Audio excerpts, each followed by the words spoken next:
Welcome to our first week of Writing the Personal Essay. I'm Amy Bloom, and I'm going to be your guide, your mentor, your teacher, and maybe your Sherpa as we go up and down the valleys and the mountains of writing the personal essay, which is to memoir, it seems to me, as short story is to novel. It is the distillation of both an experience and an expression of your voice. And this week we're going to focus on how we can begin and how we can continue. And our first help in this project will be this wonderful book, Old Friend from Far Away, which helps us take a look at some great personal essays and also how you begin to think about your voice, your goal, and what it is that you want to express. And as Joseph Conrad once said, you don't want to let words get in the way of what you're trying to say. In other words, you don't want to edit yourself before you begin. You don't want to come up with arguments for why what you wish to say is not of interest. Our goal is to find a way for you to tell the stories that matter to you and create sentences and a structure that makes them of interest to your reader. Because the goal here with the personal essay is the way in which it is not writing in a journal, it is writing to be read. This essay is from Old Friend from Far Away, and it's a beginning exploration of how you think about personal essay, both what you hear and what you say. Here are the opening paragraphs of an essay entitled Notes of a Native Son by the great American writer James Baldwin. I'm going to read them out loud. If you yourself have a copy of the essay, you might want to read it out loud yourself to another person, because the act of having another human being listening tends to intensify the words. It's one of the reasons that you always want to make an opportunity for yourself after you've written a first draft to read it out loud, to see how the words hang on the air. And when you're doing that, your job is not to persuade yourself that you've written something wonderful, although we all need the reassurance. Your job is to hear how the rhythm goes, to hear what's missing.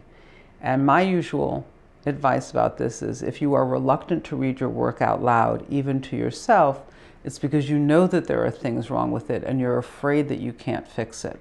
What I want to say is you can fix it, and you must listen to the rhythm and the poetry of your own words.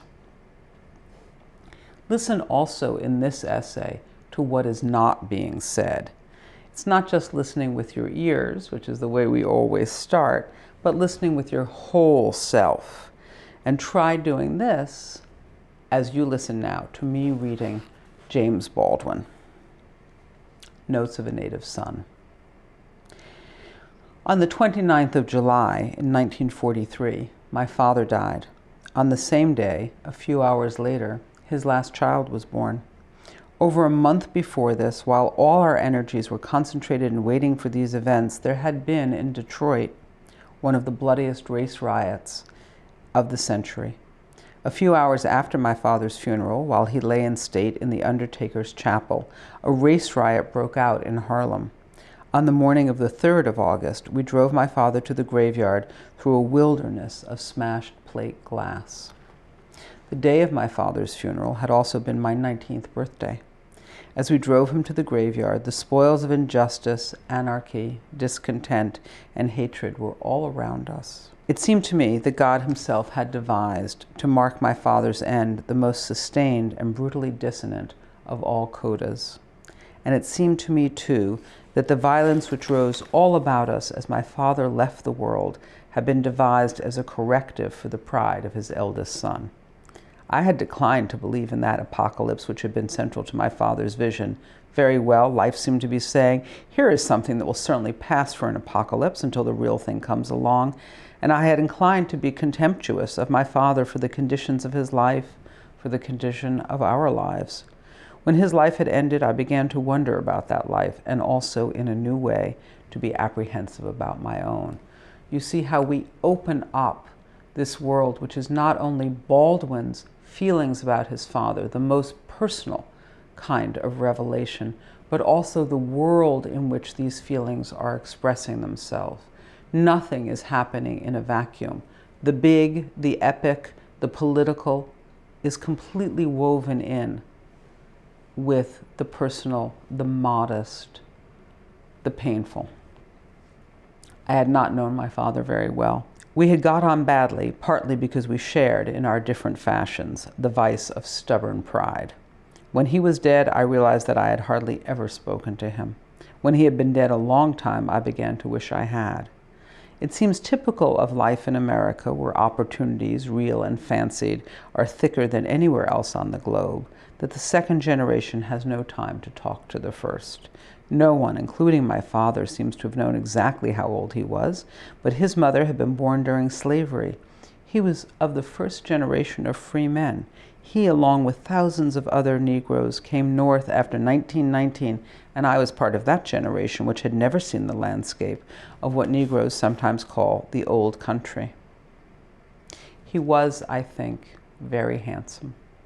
I gather this from photographs and from my own memories of him dressed in his Sunday best and on his way to preach a sermon somewhere when I was little. You see how the information about the character flows into the feelings and the observation of the writer. It's not an announcement about his father's appearance. It's not an attempt to make us see him. It is the wish to draw us in more intimately in that relationship between the observer, who is our narrator, who is our first-person voice, who is us telling our personal essay, and the thing that is observed. And the thing that makes the observed object or the observed person special is our voice, is our eyes.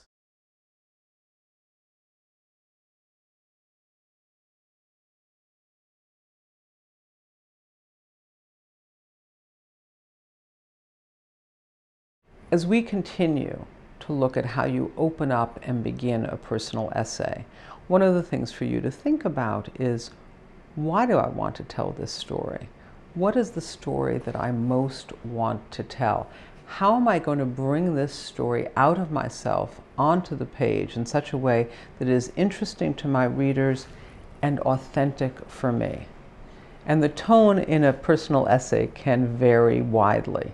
They can be comic, they can be lighthearted, they can be tragic, they can be a combination of the comic and the deeply moving.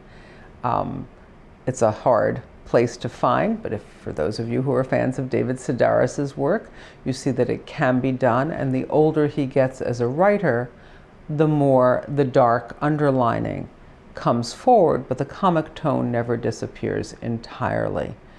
One of the things to think about, I would say, is what is getting in your way? Is it personal timidity? Is it embarrassment? Is it a sort of willful blindness? There are things that you would rather not see, and it might seem to you that it is entirely self-contradictory to think, I want to write a personal essay, and yet there are things that I don't want to reveal. But I think this is something that occurs to people all the time. At the same time that we wish to say something, we wish to be seen, we wish to be heard, we wish to bring forward our own experience, especially when we have a feeling that that experience might also illuminate something personal for other people.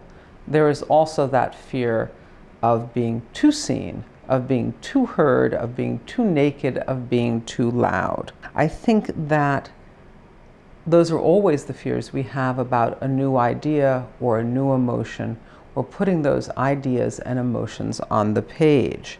I think that writing a personal essay can encourage a certain kind of interior revolution. It gives you a chance to put forward things that you may have hesitated to say before, and it gives you a chance to break up the old order, the old formality, even one that was within yourself, sort of a damped down feeling. The personal essay is a chance to be disruptive, you know, in the healthiest sense. It's disruptive in the sense that the flower comes up through the cement. You want something broken up so that you can see things differently. I'm going to take us back to the Notes of a Native Son by the great American writer James Baldwin, so we can continue to look at how he weaves the personal and the political and the metaphor in his essay. He is writing about his father's handsome appearance. I gathered this from photographs and from my own memories of him dressed in his Sunday best and on his way to preach a sermon somewhere when I was little. Handsome, proud, and ingrown, like a toenail, somebody said. But he looked to me, as I grew older, like pictures I had seen of African tribal chieftains. He really should have been naked, with war paint on and barbaric mementos, standing among spears. He could be chilling in the pulpit and indescribably cruel in his personal life, and he was certainly the most bitter man I have ever met. Yet it must be said that there was something else in him, buried in him, which lent him his tremendous power and even a rather crushing charm. It had something to do with his blackness, I think. He was very black. With his blackness and his beauty, and with the fact that he knew that he was black, but did not know that he was beautiful. He claimed to be proud of his blackness, but it had also been the cause of much humiliation, and it had fixed bleak boundaries to his life. He was not a young man when we were growing up, and he had already suffered many kinds of ruin. In his outrageously demanding and protective way, he loved his children, who were black like him and menaced like him, and all these things sometimes showed in his face when he tried, never to my knowledge with any success, to establish contact with any of us. In every word here, you see the effort of the writer to tell the truth over and over again. Emily Dickinson says, "Tell the truth, but tell it slant." And one of the things that you see so beautifully in Baldwin's essay is that every word has weight. Every word conveys more than one thing. Every opportunity that he takes is to share a story and to find the words to convey his view of the story. There is no pretense that this is objective or factual or a weather report. It is all the open acknowledgement of his view of himself, of his view of his father. To say something about his father like his crushing charm, his rather crushing charm, is to establish Baldwin's own elegant voice that moves so comfortably between the high and the formal and the more common and everyday elocutions. But to say, handsome, proud, and ingrown like a toenail, somebody said, is to evoke the fact that other people have been talking about his father with him, and that there is a hardness, a shininess, and an ugliness in that word, ingrown, so that every description is not so much metaphorical as an additional possibility for us to see two things at the same time. We see Baldwin the son, and we also see the father as the son saw him. When he took one of his children on his knee to play, the child always became fretful and began to cry when he tried to help one of us with our homework. For the absolutely unabating tension which emanated from him, it caused our minds and our tongues to become paralyzed, so that he, scarcely knowing why, flew into a rage, and the child, not knowing why, was punished. If it ever entered his head to bring a surprise home for his children, it was almost unfailingly the wrong surprise. And even the big watermelons he often brought home on his back in the summertime led to the most appalling scenes. I do not remember in all those years that one of his children was ever glad to see him come home. That moment is sad for both the adult Baldwin, looking back, and terrifying for the child that he was, and also allows us as the reader to share in that moment of sadness, is what one strives for in a personal essay, to bring the thing that happened, our observations of it, and where we understand that to be leading, which in this case is for Baldwin an understanding of not only his father and his father's generation, but the role of race in America, is the way in which you want to bring all of the threads together into something that is greater than the parts.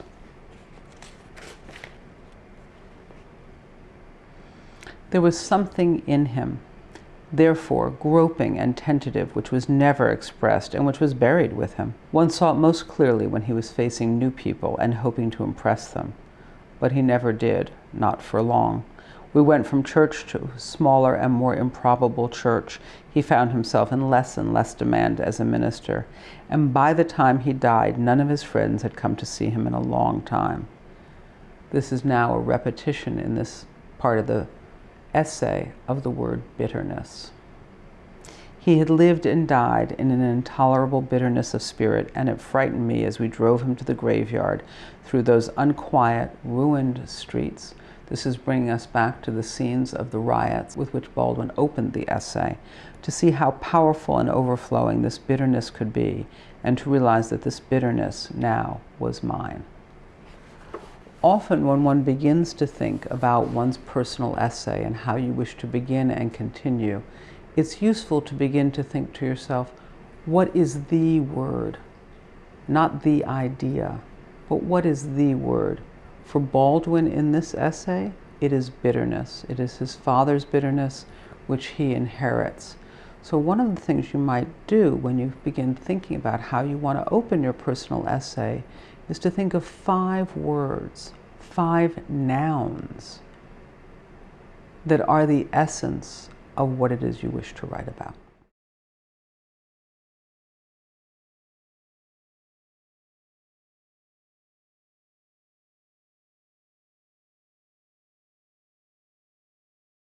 Welcome back to How to Begin and Continue with Your Personal Essay.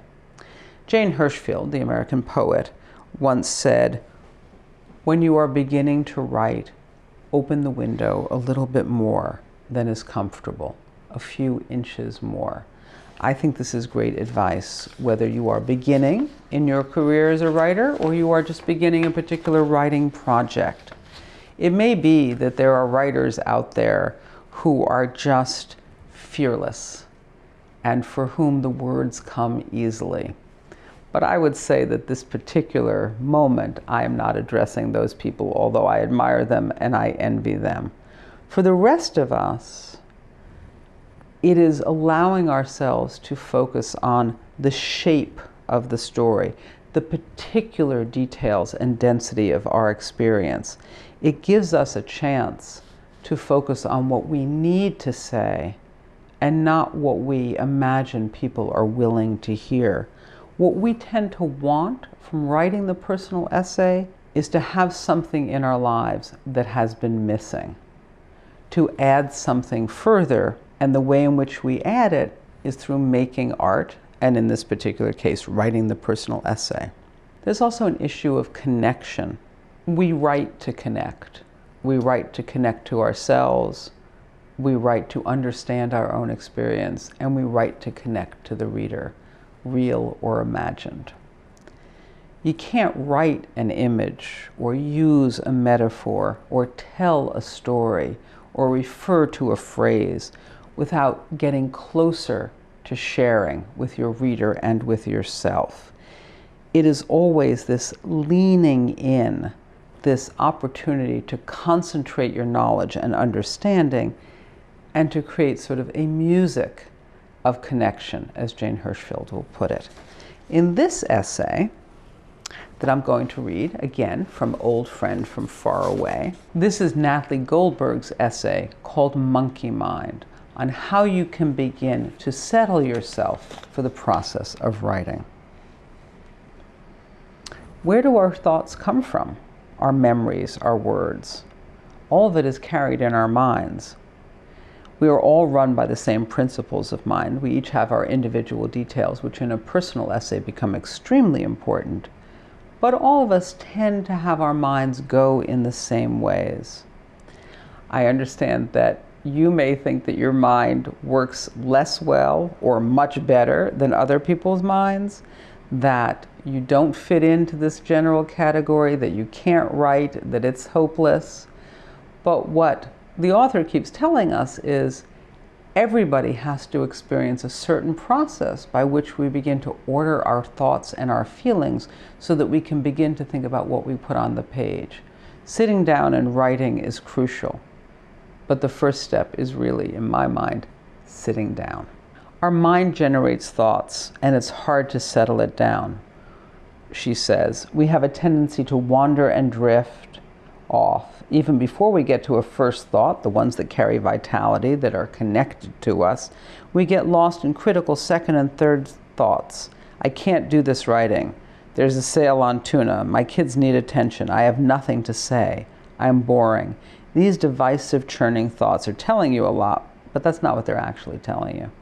It's an indication of nervousness and energy. It tells you that you want writing bad, but at the same time are terrified to write. She refers to this as monkey mind. Other people refer to it as the inner critic, the inner editor.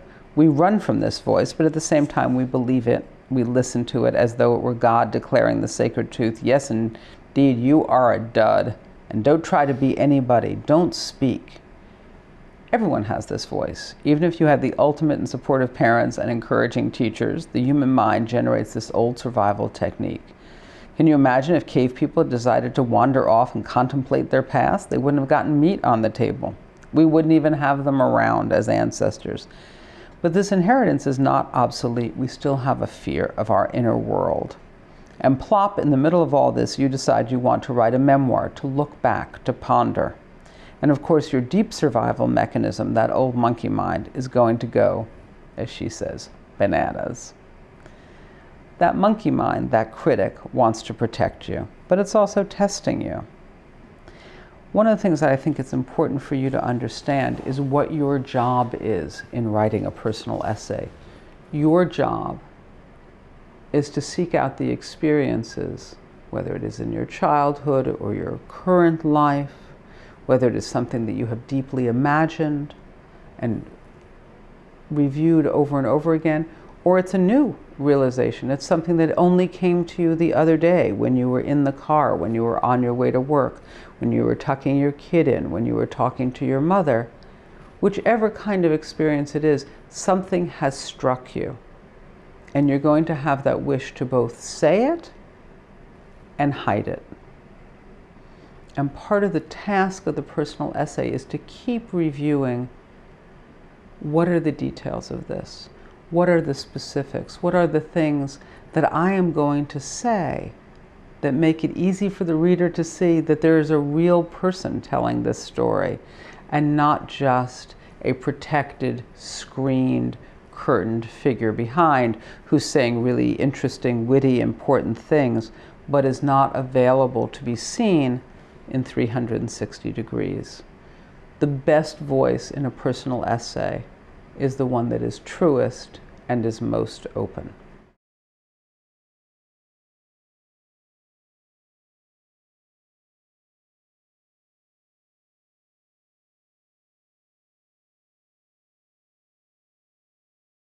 One of the hardest things in writing a personal essay is that struggle that I've talked about before between wishing to be seen and heard and wishing to remain hidden.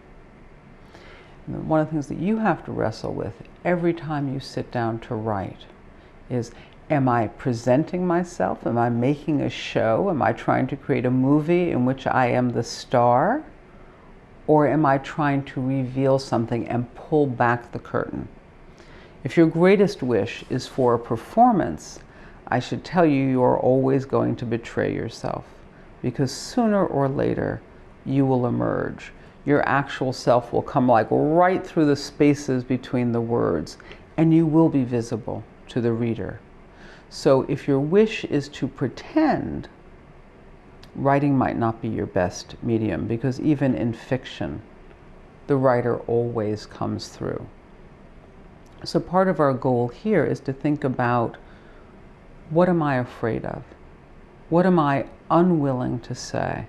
What are my foibles and fallibilities and flaws that I wish to hide? And how much do I wish to hide them? Because if you hide those, you're also going to cloud your voice. You're going to make it impossible for the reader to really hear and see who is telling the story. And I want to use as an example a personal essay by Zora Neale Hurston, the American writer, who was born in Florida in 1891 and died in Florida in 1960, about her experience with color in America. I remember the very day I became colored. Up to my 13th year, I lived in a little Negro town of Eatonville, Florida. It is exclusively a colored town. The only white people I knew passed through the town going to or coming from Orlando. The native whites rode dusty horses. The northern tourists chugged down the sandy village road in automobiles. The town knew the Southerners and never stopped cane chewing when they passed. But the Northerners were something else again. They were peered at cautiously from behind curtains by the timid. You can see the little girl watching from her house, looking at the Northerners, looking at the passing tourists, looking at the bigger world entering the smaller world. The more venturesome would come out on the porch to watch them go past and got just as much pleasure out of the tourists as some of the tourists got out of the village. The front porch might seem a daring place for the rest of the town, but it was a gallery seat for me. My favorite place was atop the gatepost, proscenium box for a born first-nighter. This is her introduction for us to who she was as a little girl, who is not the timid. She is the more venturesome, she is the more curious, and we are invited to see her both as she is now, knowing about proscenium boxes in a theater and first nights as a very sophisticated woman of the world and of Manhattan, and also as the little girl on the dusty Florida porch. Not only did I enjoy the show, but I didn't mind the actors knowing that I liked it. I usually spoke to them in passing. I'd wave at them, and when they returned my salute, I would say something like, "Howdy do, well, I thank you, where are you going?" Usually automobile or the horse paused at this, and after a queer exchange of compliments, I would probably go a piece of the way with them, as we say in farthest Florida. If one of my family happened to come to the front in time to see me, of course, negotiations would be rudely broken off. But even so, it was clear that I was the first "Welcome to our state, Floridian," and I hope the Miami Chamber of Commerce will please take notice. During this period, white people differed from colored to me, only in that they rode through town and never lived there. They liked to hear me speak pieces and sing and wanted to see me dance the Parsmila and gave me generously of their small silver for doing these things, which seemed strange to me, for I wanted to do them so much that I needed bribing to stop.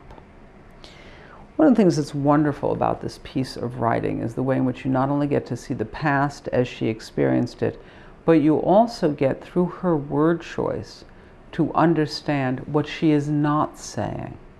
She is not saying, "Let me tell you how difficult things have been in America between white people and people of color." She is saying, "Let me tell you how it was for me," without understanding anything of the greater world around me, and the way in which what is not said underlines what is said. The colored people gave no dimes. They deplored any joyful tendencies in me, but I was their Zora nevertheless. I belonged to them, to the nearby hotels, to the county, everybody's Zora. But changes came in the family when I was 13 and I was sent to school in Jacksonville. I left Eatonville, the town of the oleanders, as Zora. When I disembarked from the riverboat at Jacksonville, she was no more. It seemed that I had suffered a sea change. I was not Zora of Orange County anymore. I was now a little colored girl. I found out in certain ways. In my heart, as well as in the mirror, I became a fast brown, warranted not to rub nor run. This is from How It Feels to Be Colored Me, written in 1928. One of the things you may want to think about as you are thinking about your own personal essay and where you want to begin is the things that make you, you. The things that are very particular in being born into your family and your community and your culture and your region. What are the things that make you like the other people in your family, and what are the things that you feel make you different? What are the things that you have in common with your community, with your culture, with your region? And what are 10 things that you experience as making you different, as making you the unique person that you are, so that your personal essay will be like nobody else's?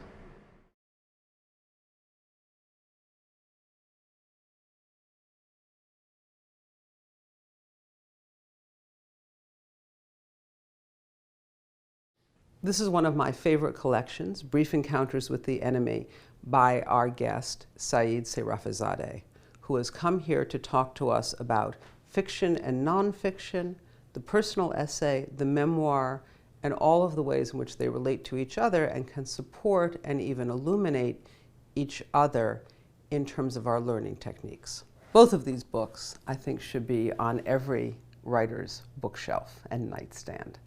I'm so glad you're here. Glad to be here, Amy.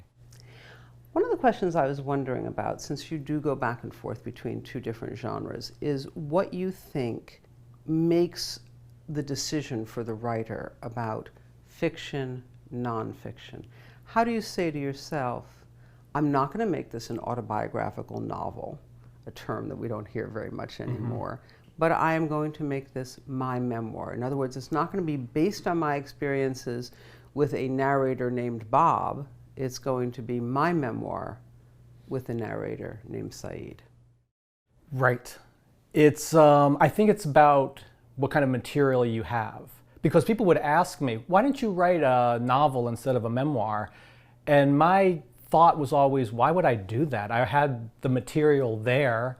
Let's just use that material. So I think if there's enough weight for something to be just straight autobiography, why not go for it? Unless, of course, you're trying to, if you don't want people to know that this is your story necessarily, or there are people you're trying to protect and you don't want to expose yourself, then of course make it fiction. But for me, if I have enough weight, and I know that's a complicated thing because really what is that? Like, how do you know when you have enough material that it could just be straight autobiography as opposed to fiction? But that's what I go with. I have students who write, and this is one of the things that we deal with in my classes all the time. Someone comes up with an idea, and you hate to say this to someone when it's about their real life, but you want to go, there's not enough here. We need another layer. We need something more. I'll give you an example. Student wanted to write about breaking up with her boyfriend. And I get it. That's traumatic for all of us. I'm not sure that makes a story yet. What do you want to say? Is there something more?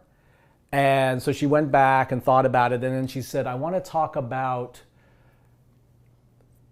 the boredom of growing up in the suburbs and relating that to her, this breakup with, and I said, now we've got something that could be memoir. Now we've got something that has enough depth to it. So I don't know, that's where I sort of start from. Some things can actually work both ways, but that's what I usually look at. What made you feel that you had enough material for your memoir? What were the central points that, as you were sort of constructing this narrative, what were the central points that you thought, yeah, I have this, I have this, I have this, I have this? Okay, so I didn't think I had enough. I never thought about my life in terms of, first of all, I never thought of my life as being that interesting. Until other people, I hate to say that I was dependent on other people's feedback, but I was, until other people started saying, oh, that's interesting, that's unusual, you should write more about that. And then I began to go, oh, so the life that I grew up in the Socialist Workers' Party, fringe communist organization in the United States. For me, my the defining feelings of that growing up was boredom and embarrassment. I didn't find it at all fascinating. That's because I was on the inside. Other people who have no connection to that type of lifestyle, it was completely fascinating to them. So it wasn't until people started saying that to me that I began to go, oh, so maybe I do have, maybe this material is worthy of becoming something long, full length, worthy of even just being written about. So that was, I think, the launching pad for my foray. I didn't start out as a nonfiction writer. I started out as well, I wanted to write plays, I wanted to write fiction. Mm-hmm. So I started out as a quote-unquote storyteller, just I'm going to tell stories, and then began to realize I had stories within myself that I didn't need to invent. Do you find it more freeing in some ways to invent or to stick with the material that life has already given you? They're both tough. No kidding. Right. The problem with when you have the material is now you have to stick to the material. I'm not allowed to invent. There were things in my memoir that I thought, oh, wouldn't it make so much more of an interesting story if this other thing happened? And I wish I could do that. The thing that happened to me, I have a number of chapters in my memoir where I talk about being made fun of and bullied and harassed when I was in the 6th grade because of being of Iranian descent. And really, it's just a series of chapters where I describe that, and then it doesn't really culminate in something in which a story, you would want the story to sort of build towards something, but with this, it just kind of like went, I'm being bullied, and then it kind of just, it ends. And I thought, I wish I could veer off the path of truth. So that's a problem. Now, the problem with fiction is now you've got to invent everything. Or you've got to at least, you can draw on your own life, but now you have to concoct this story in a way from scratch. When I'm writing memoir, I think, oh, it'd be so much easier for writing fiction. And then when I'm writing fiction, I go, I wish I could just tell the truth about this. So listen, it's all a struggle, right? All writing is a struggle. It is all a struggle. I want to go back to that point you made about the memoir where you have a series of chapters about being bullied and you're thinking narratively, I want some other event. Right. So when you're writing a memoir, how do you manage that feeling of like something is missing? There is some narrative culmination that did not happen in real life. Yes. So when you're writing the memoir, how do you manage that so that it goes on being interesting? I don't have a good answer for that. But what I do and what I encourage students to do is to stick with the truth. That ultimately, I think it can become interesting when you say, and then nothing happened. That in and of itself can be an interesting thing.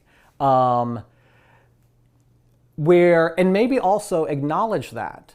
Let the reader know, I'm putting this in quotes, dear reader, I understand that then we were looking for a big moment, but that big moment didn't happen. I think the acknowledgement of that can sort of help the narrative. I think that that's really important. I think that it seems to me in memoir, the way in which you manage some of those moments inevitably where the big thing didn't happen. That's right. The bus didn't crash. That's right. My mother didn't leave my father, is acknowledging it to the reader, and also how you write about it, how you write about what didn't happen. Right. How you write about what didn't happen, which I think is it's almost a subset or it's akin to also writing about what you don't remember happening. Mm-hmm. There's a tendency for people to go, I don't quite remember, so I'm just going to fill in the blank. And another thing that I encourage is if you don't remember what happened, just say you don't remember. It's okay to have those lapses. For one thing, the reader will trust you more than if you say, I remember that I was with Amy Bloom and I was being interviewed and she was wearing this kind of shirt. And are those really the details we would remember? No. So let there be those lapses and acknowledge those lapses, acknowledge that maybe you wished, part of what I write about in my memoir is that I wished I had been living a different kind of life. So that's okay if you said, the bus didn't crash, I wish it would have crashed, that would have made me more, I don't know, that's all fodder. That could all be used in the narrative. Well, what it makes me think is that when you say stick to the truth for writing your memoir, it's not just the truth of what happened, but the truth of who you are as the writer now. That's right. And how you find ways to tell that story. That's right. Yeah, it's the truth of what happened. It's the truth of your psychology, now, then. Part of writing a memoir is not just, a big part of it is not just this happened, that happened, this happened.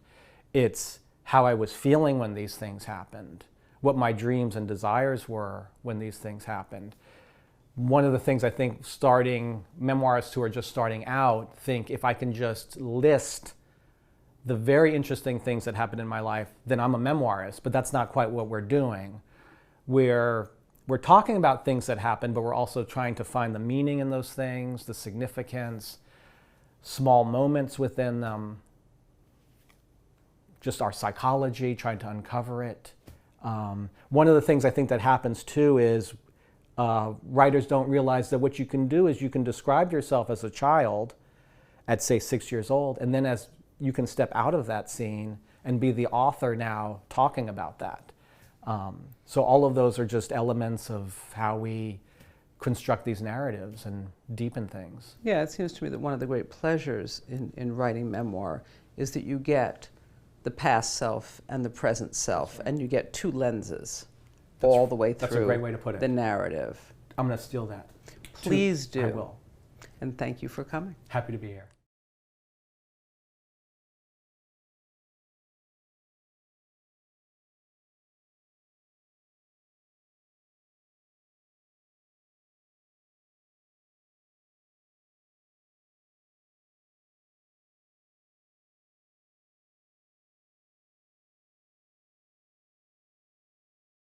Welcome to week 2 on writing the personal essay. Now that we've spoken a little bit about how to begin and how to continue, let's talk about something that's hard to talk about, which is when things go wrong. What to do when you stall, what to do when you hit a roadblock, what to do when you cannot see your way clear to the essay. Sometimes the problem lies in how you began. Did you have an outline? Are you the kind of person who would find an outline useful? Did you have an end point in sight? Was there a point that you particularly wished to make in this essay, but you haven't been able to get there? Or were you just starting to write about an experience that you had, and now 3 pages in, 3 paragraphs in, 6 pages in, you've run out of track? One of the things that you can try to do, it's like diagnosing what's wrong with you, whether it's the cold or the flu or a headache, or maybe if you're lucky, you're just hungry and you need a snack. And it's the same thing with the writing problems. You want to do a little bit of self-diagnosis. Is it really true that you have nothing more to say? That you have said everything anybody could possibly say on the subject? Or is it the case that you've gotten a little uncomfortable? That maybe you've gotten a little too close to something that was difficult to write about? The first personal essay I ever wrote was about making lasagna, which is a very popular American dish adapted from the Italian. There were 2 things I wanted to write about. I wanted to write about making lasagna because I like to cook, and because it gave me a really nice, both concrete and metaphorical framework, which I would encourage you to look at when you are running into trouble. Would it be useful, for example, to begin to go through the steps of an activity, making lasagna, playing baseball, planting something in a garden, fixing a car, rowing a rowboat, paddling in a canoe, finding a parking space, whatever it is? Is there some way in which going through the details of an event that you bring up would be useful to you in getting out of the little ditch that you find yourself in? So in this essay, I begin with lasagna and end with love. Also, something that I think can really help in doing a personal essay when you feel stuck is to write in the present tense, rather than always looking back at the experience, which personal essays so often do. Put yourself in the moment of the experience once more, in the present tense. I am looking for the perfect lasagna, making my way through cookbooks at midnight, ready for heartbreak, but hopeful, like Dante seeking Beatrice. I have been making lasagna for 30 years. I am middle-aged and in love, and I am counting on lasagna. Marcella Hazen strongly recommends passion, clarity, and sincerity when cooking. And I will say those 3 words, passion, clarity, and sincerity, are words that you might want to pin up over your laptop when you are working on your personal essay. I am considering a lasagna, 6 layers of pasta, bechamel sauce, thinly sliced wild and cultivated mushrooms, prosciutto, and freshly grated Parmesan. I have made it before. It is handsomely reliable. It is a good black dress with pearls, and when I read the recipe at midnight, I think no one, not even a man whose mother is a very fine Italian cook and actually an Italian, could say that you had not made an effort when you take this out of the oven. My life with lasagna began when I was cutting classes at Boston University. And then I allow myself in the essay, the way I have structured it, is to look at every recipe I have ever made for lasagna. Not everything I have ever cooked, because that would be not, an essay, but a cookbook, and how each of them represented different points in my life, all of which then bring me to the great romance. At 4 a.m., I take the big yellow gourmet cookbook to bed with me, my hand on page 234's beef and sausage lasagna recipe, which follows the unappealing mushroom radicchio and smoked mozzarella lasagna, and the elegant vegetarian butternut squash and hazelnut lasagna, which sounds perfect if I am entertaining an elegant vegetarian, which this man is not. I wake up at 5 a.m. as if someone has stuck a fork in my cerebral cortex. 6 Advil, and 20 minutes later I am in the supermarket with the other people who shop at dawn. We are people coming off the night shift in crumpled uniforms and spattered scrubs. This is the point at which the thing that helped me move forward with the essay was detail. Just taking a moment to think about, what does that supermarket look like early in the morning? Who is there? Who have I observed? Not because I know that it's going to wind up in the essay, but it allows me to move forward, to remind myself who the narrator is and where they are located in time and circumstance. There are a few young mothers with their crumb-covered babies, old people self-sufficient and unable to sleep. The cashiers are kinder at this time of day. They are like old-fashioned nurses. Their brisk, firm manner discourages the weepy fatigue and the self-pity that people like us are prone to. But we are not a bad group of shoppers. No one brandishes a fistful of coupons. No one bangs on the butcher's door demanding exactly 4 fresh chicken livers. No one screws up on the self-checkout line. We are dogged. In Love and Moonstruck, I can hear the boxes of no-boil noodles calling to me and the 28-ounce cans of whole tomatoes. I go to the small Italian grocery store. The old lady wrestling with the giant pan of eggplant parmesan nods. We see each other a couple of times a year, and she nods and I nod, and that's all there is, and suddenly this seems terrible to me, and I see what she sees. A woman in faded track pants and a dirty t-shirt wearing a bright orange hoodie borrowed from someone much younger, and my hair is blowing around like a dark and graying cloud, and it seems possible that word could just get back from this old lady to Augusto, my beloved's mother, and that the word on the Italian Madre circuit will not be that I am a lady in the living room, a genius in the kitchen, and exactly what I should be in the bedroom, but that I am a nearsighted and short-tempered writer with so many bad habits you wouldn't wish me on anyone's son. And I am dabbing at my eyes and putting my things on the counter, and I seem to have bought enormous purple figs moaning ripely in their green box, and prosciutto to drape over them like a silk slip, and a wedge of gorgonzola already crumbling moistly in its wax paper, and the old lady suddenly elbows her son out of the way to ring me up and looks me in the eye and says very kindly, "Making a nice dinner?" And I say, yes, I am making a nice dinner. I say that I hope it will be nice. I am almost bent over with hoping that it will be nice, and that I am not making a small and significant error in judgment today, which will turn out to be just one of a galaxy of errors in judgment, including my 2 previous marriages and divorces. And in the middle of the galaxy, very large, with a dozen rings around it, is the terrible idea that I might ever marry again. Your reader wants to know you.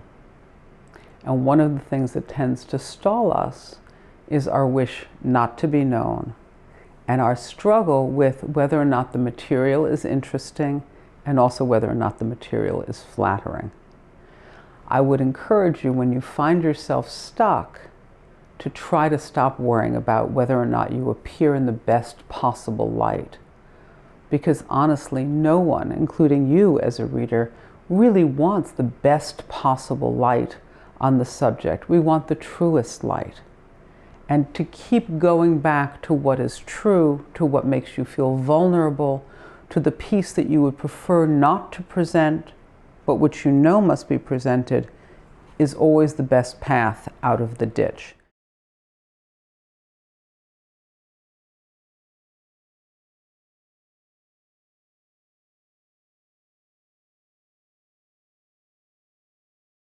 My source for a couple of other good techniques to get out of the rut or the ditch or the closet or the attic or the terrible ocean of debris that you find yourself in when you are unable to continue with your essay is from this wonderful book, The Art of Memoir by Mary Karr.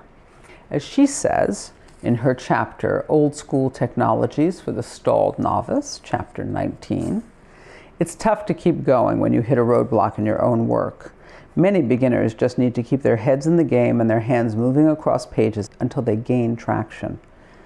And some people like writing exercises. You will find that I often recommend writing exercises just as a way to move you along. Some of the tools that I've used to keep myself in the chair I've learned from other people. Some of these involve writing longhand, shoving a gel tip across a great white expanse because it slows you down in a way that typing doesn't. For other people, the opportunity to keep typing and get as many words out as possible at least makes you feel just like getting your car off the crowded highway, that you are making progress even if you're not going very far. Keep a little notebook in which you can copy beloved poems or hunks of prose. Nothing will teach you better how a great writer makes their choices. And the reason to do this is not so that you will despair that you cannot write a brilliant essay like David Foster Wallace's essay on the lobster, but because you will see, if you read that essay, the words he chooses, the chemistry, the valence, the significance, the length of the sentences, the construction of the paragraph. And sometimes it's useful to see how somebody else does the magic trick and then to break it apart so you can see what tools are involved. Putting it all in one notebook gives you a chance to keep your inspiration close to you. For those of us who had teddy bears when we were children, it is like a grown-up version of a teddy bear and often as comforting. You might write reviews or you might write criticism for a blog of your own or even for a magazine article, because it's a discipline, according to Mary Karr, that will make you find evidence for your opinions and make you a crisper thinker. This is different from having a conversation with a friend over a cup of coffee and explaining why you prefer this movie to that movie. This is an exercise in which you begin to look for the details that support your opinion. Again, the kind of thing that's very useful in a personal essay. Not because you have to argue your opinion, because the details help you build the story you wish to tell. You might keep a reading journal, which is keeping track of what you read and how it affects you and what you particularly admired in it. You might have a stack of index cards, she suggests, in which you write every quote that you come across that you really love.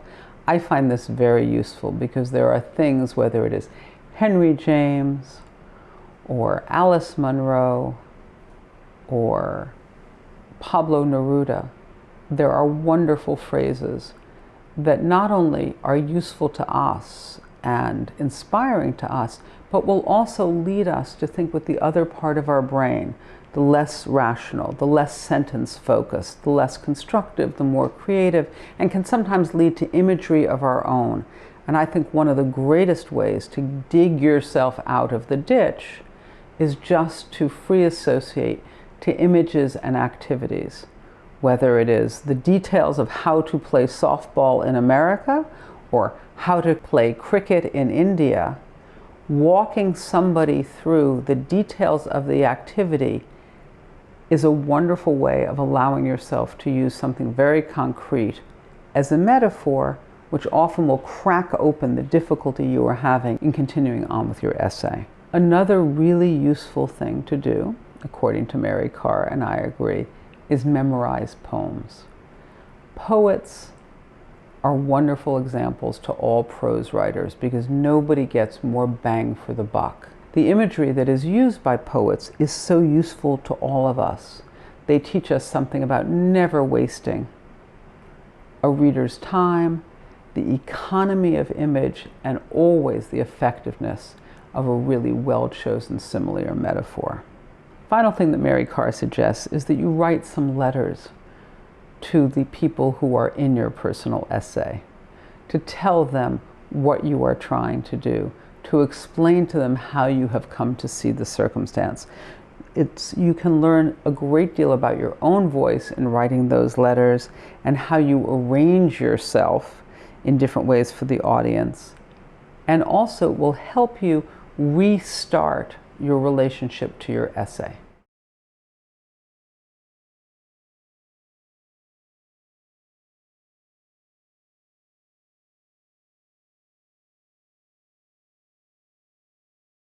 As we continue in our struggle on not failing, not stalling, not falling into the ditch or the puddle or the pond, we can come back again to Mary Karr's The Art of Memoir. One of the things that I really appreciate about this book is that she, like Annie Lamott, author of the internationally famous Bird by Bird, is very attentive to all of the things that we do to get in our own way as we are trying to write. This is a wonderful quote from Hilary Mantel, the English author of the famous Wolf Hall series, but this particular essay is from a book by her called Giving Up the Ghost. Plain words on plain paper. Remember what Orwell says, that good prose is like a window pane. Cut every page you write by at least a third. Stop constructing those piffling little similes of yours.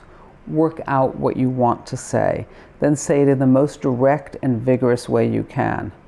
Eat meat, drink blood. This is not literal for those of you who are vegetarians.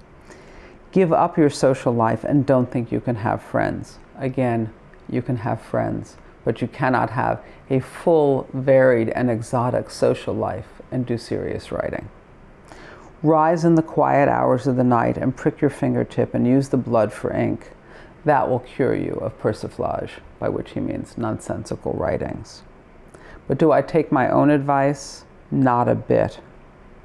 Don't use foreign expressions. It's elitist. There are some people who write easily and constantly, but most of us find ourselves lost, and any curious writer will have to do a lot of wandering and getting lost and finding oneself in the middle of the maze before any book is done. And that's fine. The things that you want to put together for your personal essay are the following. Really crisp memories, the physical world that you live in, that the personal essay takes place in.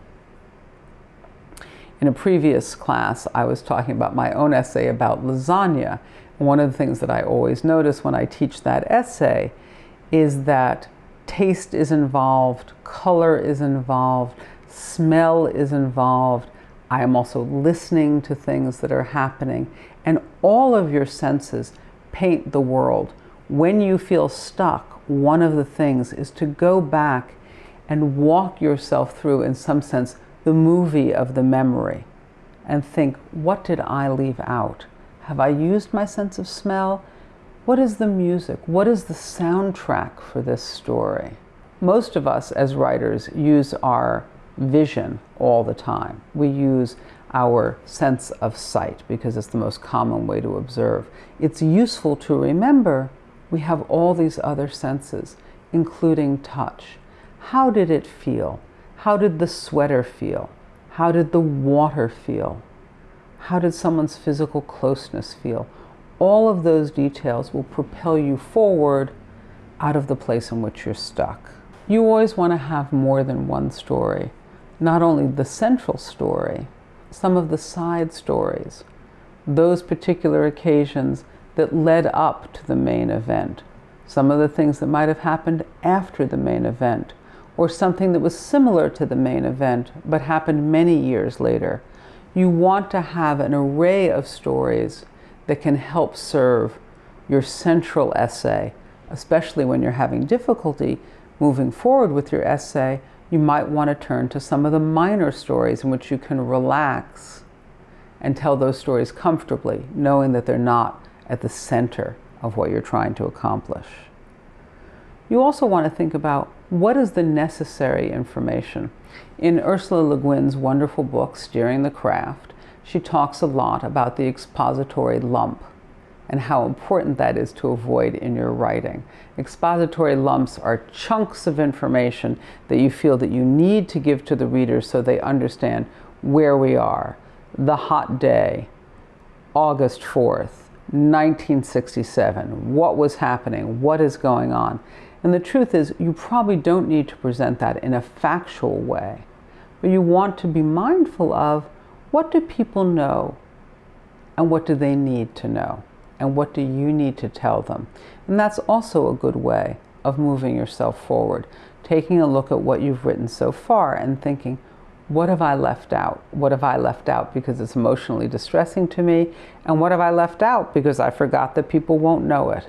And putting in what you've left out is usually both reassuring to you as a writer and helpful to the reader.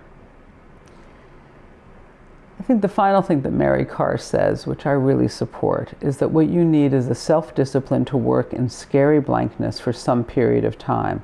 Maybe 3 to 5 weeks even, although sometimes I have been in the weeds for a year at a pop. You can figure it out as you go, but you also want to have whatever help you can get to help you move forward. The story that gives the reader some sense of where we are and what's happening in the world.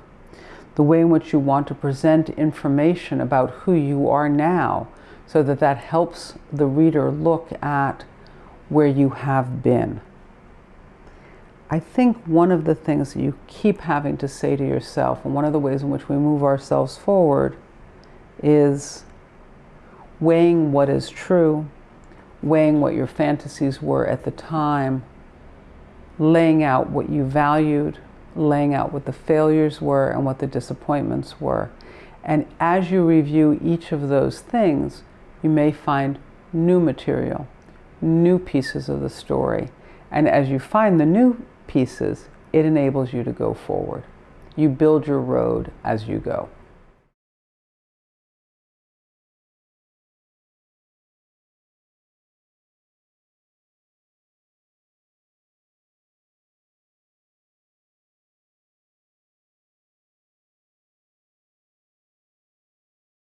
In Mary Karr's wonderful book, The Art of Memoir, she lists some of the things that we can find ourselves doing that make it difficult to write a memoir, and also some of the things that make it difficult to which we might want to attend. In other words, there are things that one can overcome in the writing of the essay, and there are things that may require us to step back. And that doesn't mean you have to abandon the project, but it might be at that moment you are not as ready to write the essay as you think, and that is also worth paying attention to. Again, not because you have to abandon the project. It may be that what began as a personal essay, you would be more comfortable if it was fictionalized. It may be that what began as a personal essay in a particular image would work better in poetry. The impulse to write is one to value and certainly not one to abandon. But there may be some warning signals that you're going to have to rethink your essay. For example, if you are writing about things that happened in the last couple of years, it may be that you don't have enough distance. And one of the reasons you run into difficulty is that it's too hard to write about it. As Mary Karr says, distance frees us of our former ego's vanities. It lets us see deeper into events. And if you are young, you might want to wait. Most of us are still as soft as clay before 35. Also, if you're doing it for therapy, you might want to find a therapist because your psychic health matters more than your literary production. She also says, if you want revenge, hire a lawyer or find a way to have fun with it. I have a friend who got a nasty review, then received the reviewer's book in the mail for a possible review from him. His reply, I took it on the back porch and put a bullet through its head. He shot the book and mailed it back to the publisher. If you want revenge, get darts and a dartboard. But literature is for something else. It is both for you and it is for the reader. So one of the things you want to take a look at when you're finding yourself stuck is the problem in the writing or is the problem in the writer? Either way you can address it, but it will be much harder to get your good writing done if you are stuck with either looking for vengeance, writing about people you hate,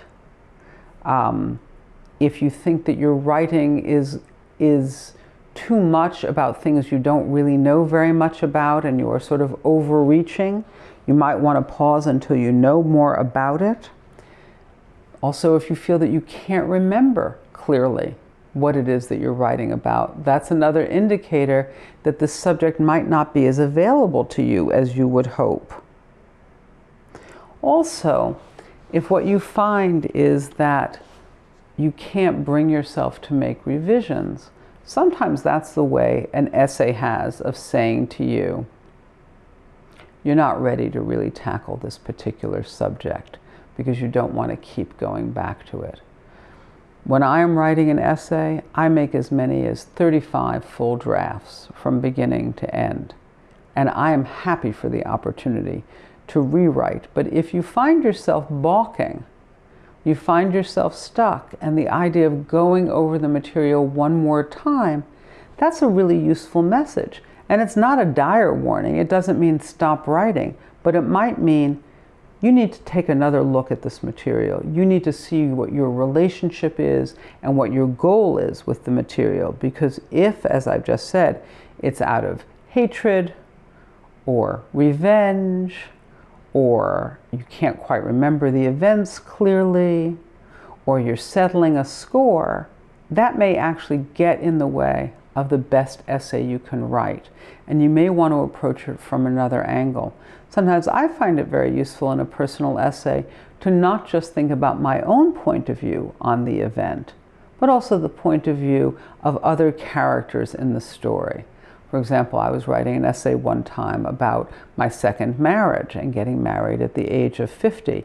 And although a great deal of it was from my point of view, I actually wrote about it from the point of view as my children had expressed themselves to me. Not because I necessarily saw the event the way they did, but it added a fullness to the story, and it allowed me to get another perspective on the event and to sort of think of myself not just as the bride at that moment, but also as the mother and also as a daughter. And those other perspectives helped me get out of being stuck in the essay so that I could move forward and I could bring in all of the voices that I really wanted to hear.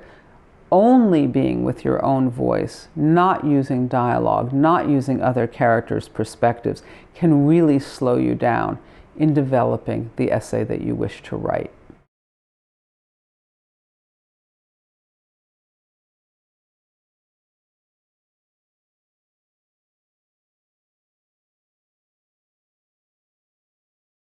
I am so happy to be here today in conversation with one of my favorite people and one of my favorite American writers, Dani Shapiro, who will be sharing with us some things that she has learned from her career as a gifted novelist and a world-famous memoirist. I'm so glad you're here. I'm so glad to be with you, Amy. I want to dive right in, and I want to ask you a little bit, because you have such a balance in your work between the fiction and the nonfiction. If there are any things that you think you've learned from writing novels that might be particularly useful to people as they're beginning memoir or personal essays. That's a great question, and it's also, at this very moment, it's actually, I have 10 books. My 10th book comes out in January, and it's 5 and 5 now, fiction and memoir, which if you had told me when I was starting out that I would ever write any memoirs, much less 5 memoirs, or that I would become better known as a memoirist than I am as a fiction writer, that would have made no sense to me. I think that because when I wrote my first memoir, Slow Motion, I had written 3 novels and published 3 novels already. That was an extremely good preparation for me as a memoirist because I understood it to be storytelling. I wasn't interested in writing the story of my life, the complete story of Dani Shapiro's life. Who cares? I was really interested in trying to tell a story that was based on, that inclined itself in the direction of memory more than imagination. But you know, as a teacher, I actually like teaching mixed genre workshops because I feel that the fiction writers in a certain way elevate the memoirists in terms of what it is that they're trying to do. Because too often, memoirists, when they're starting out, will feel like it's all interesting. You know, it's like the kitchen As we sink. do. As we do. Yeah. And so there'll be the sense of, but this happened. All of this happened. So how does one carve a story out of the, you know, it's interesting because when someone is embarking on a novel, in a way, the whole world is it's all up for grabs, which is completely overwhelming in a certain way. It's all possible. Nothing's not possible when you're starting a novel, when you're starting to write a novel. In memoir, there is a story that's being carved out of a life. And to be able to identify that story, to say, for example, in Slow Motion, I wrote about a year. The framework of it, the container of it, was a year of my life when I was 23 years old and my parents had been in a terrible car accident and I had a bad boyfriend, and terrible boyfriend, in fact, and was interested in the question, which I think is important, actually. The inquiry for me was, how does the worst moment in a life become the transformative moment? What does it mean to make meaning out of something that's really dark and difficult? And so that was the central question for me. So I knew what the story was. And that is a huge difference, actually, between writing fiction and writing memoir. When I started writing Slow Motion, I embarked on it as I did with all of my fiction, which was to say, I just started and thought I would see how it would unfold. In that way, Doctorow says, driving your car down a road at night, you can only see as far as your headlights, but you can get all the way home that way. You actually can't get all the way home that way in a memoir. And so I spent about a year struggling to figure out how to start, because I was using the same tools for beginning as I had with my fiction. And finally, one day I was taking a walk on the beach with my friend Melanie Thernstrom, who's a journalist. And it was a year. I had a book contract. I had no words on the page. I couldn't figure out how to tell the story. And I was, very, very frustrated and nervous. And I was talking to my friend about it. And she said, well, have you outlined it? And I stopped and I looked at her, because for fiction writers, outlining, I don't particularly believe in outlining as a fiction writer. If you really know where you're going, why tell the story? And she just looked at me and she said, but you know what happened. And suddenly I thought, oh, I do know what happened. So if I know what happened, what's the discovery? And I went home and I made an outline that took about 3 minutes to write. I just sat at my kitchen table and there was this outline that was the sort of flow outline of that year. And then what I came to realize very quickly was that the discovery was all about what was underneath it, all about the why, all about childhood and history and what connected with what. So that was the form that took, but it was because, and in each of my memoirs, there has been a sense that I've had at a certain point of, I know what I'm exploring. In Devotion, I was exploring an existential midlife crisis as a young mother, and what do I believe? In my most recent memoir, Hourglass, I was exploring the whole idea of time and marriage and how do two people form each other alongside of each other and against each other for the duration. And if anything didn't, I was surprised constantly by what belonged in that inquiry and what didn't belong in that inquiry, but I knew what the inquiry was. So I would say, more than anything, for writers embarking on memoir, understand that you're telling a story and that your job is to make that story ultimately connect with readers. So the awareness of Emerson's beautiful phrase, the thread of the universe.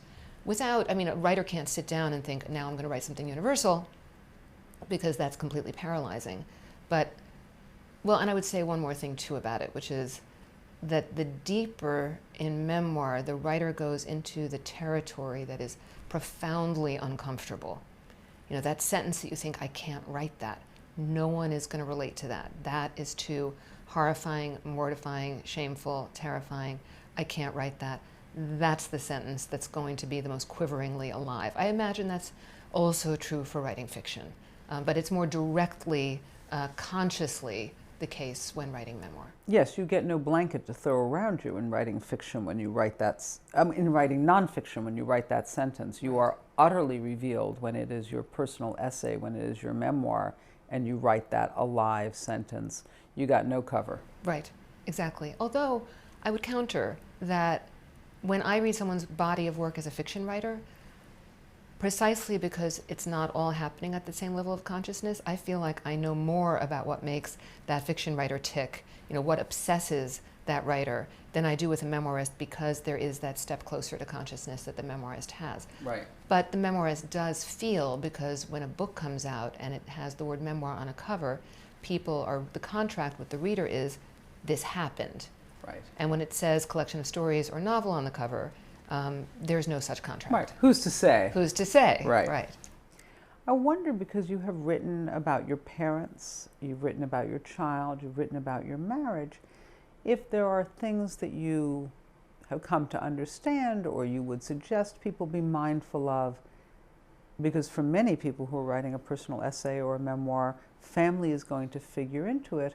How do you think about that? How do you approach that? Yeah, it's different with every piece of work, and it's different with every relationship. What comes to mind is a story so when Honor Moore wrote and published The Bishop's Daughter, which is this beautiful memoir about her father, largely about her father, and about her own awakening. And she has many siblings, and several of them were very offended by the book. And there was an excerpt of the book in the New Yorker, and the siblings wrote in pretty angry letters, and the New Yorker published the angry letters, because that makes for good, clickbait or fodder. And Honor, who's a very gentle soul and a poet, and I was with her at a lecture that a public conversation that she gave right around the time that the book came out, and her interlocutor asked her about the letters and about how she felt about that, and she said, we do not choose what to write about, it chooses us, and if we don't follow that instinct, we are somehow diminished. Which also calls to mind a couple of lines from the Gnostic Gospels. If you bring forth what is within you, what is within you will save you. If you do not bring forth what is within you, what you do not bring forth will destroy you. So that said, as the kind of, I really believe that writing has saved my life. So the idea that I would have censored myself or stopped myself from, say, writing about my parents, because I would feel that wouldn't be my place. I wouldn't have been able to tell my story. So one of the ways that I think, and in a way that's easy for me to say regarding my parents, because my father was dead. Writing about the dead is actually not all that easy either, because there's guilt involved, or feeling like one has the last word, or all of that. My mother was living for a long time in my life as a writer, and she did not like it. She was on the one hand proud, and on the other hand didn't like it one bit. She would go into bookstores and say, this is my daughter, but she also, I think, had a lot of trouble with my being the voice in the world that in some way was telling her story the way she saw it. One of the things that I think about is that if you have a family that, say, has 5 children in it, and each one of those children grew up and became a memoirist, you would have 5 completely different stories. And so the idea that the memoirist is telling his or her truth, not the truth, a truth of memory. That said, also, there is the question of privacy and betrayal. When my son was born, I looked at him in the hospital, like he was a day old, and I remember thinking, you did not ask to be born to a mother who's a writer. So how am I going to deal with this? Because I have just been completely transformed by your birth. Mm-hmm. I'm going to want to write about you. How am I going to deal with that? And the way that I have, and he's 19 years old now, the way that I have is I have always asked myself whether I thought there was any possibility that he would be 30 years old and come to me and say, I wish you hadn't written that. Now, maybe he will, but thus far, so far so good. It's what stops me from writing anything that I feel could be really an invasion of privacy, or in any way embarrassing or shaming or just overly exposing. So it really depends on the relationship, I would say, and every single time on taking a good hard look at that. There is no, on the one hand, I think it was Annie Dillard who said, you may not let it rip. It's like, it's not all fair game. There is a responsibility, but there's the balance between that responsibility and self-censorship. I think this has been one of the most illuminating conversations about writing about your personal life that I've ever had. I'm so glad you could come and join us today. I'm so thrilled to be with you.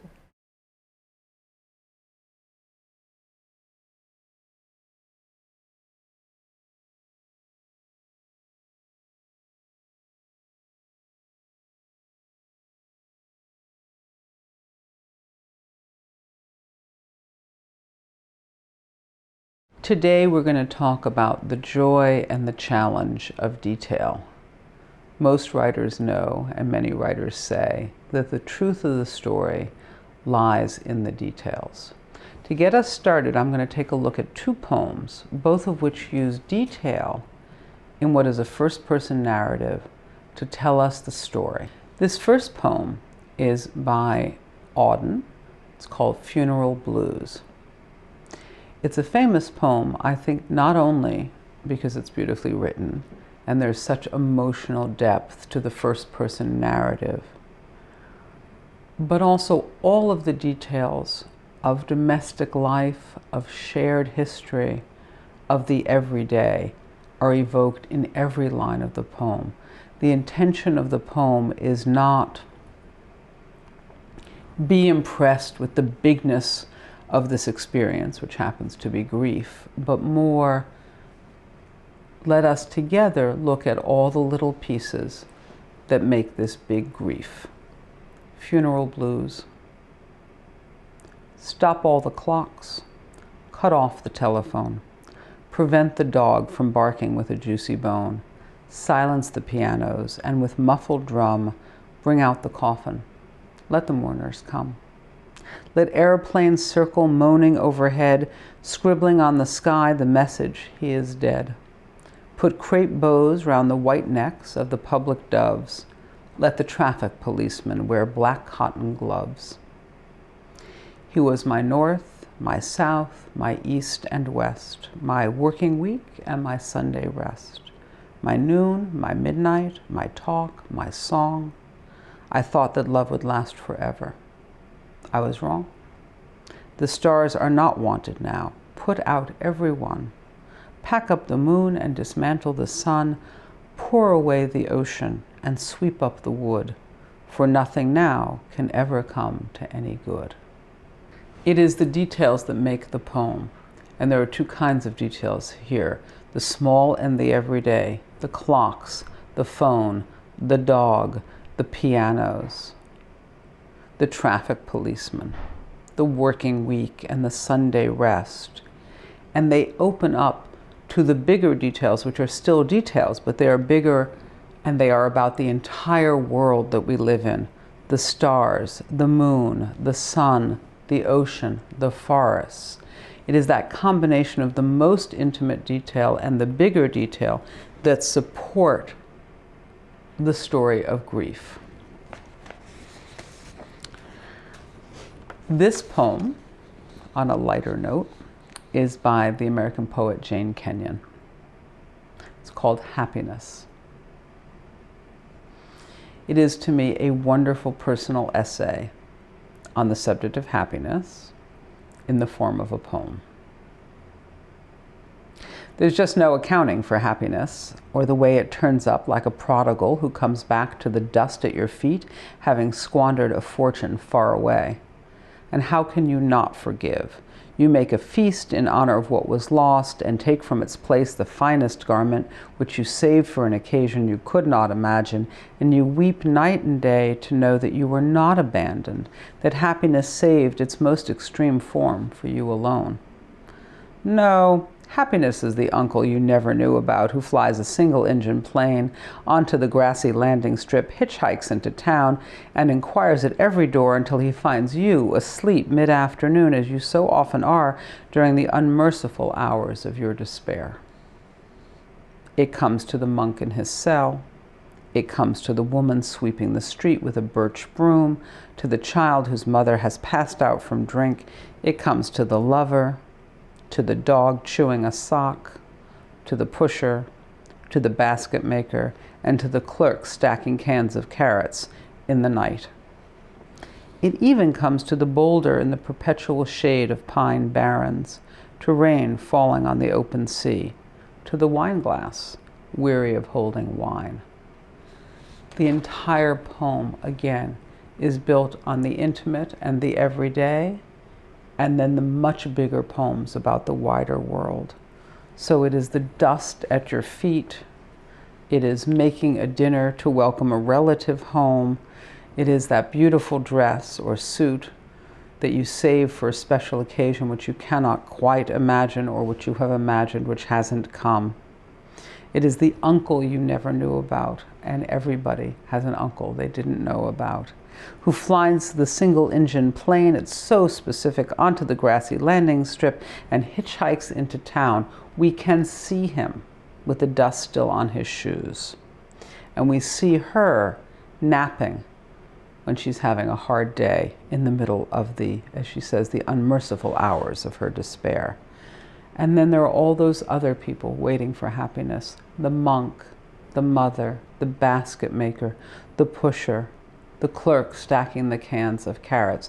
It is the specificity of cans of carrots that enables us to see the clerk, that enables us to feel the possibility of happiness and the despair that it will not come, that the plane will not land, that our uncle will not find us. And it's that combination of details that gives this poem its resonance.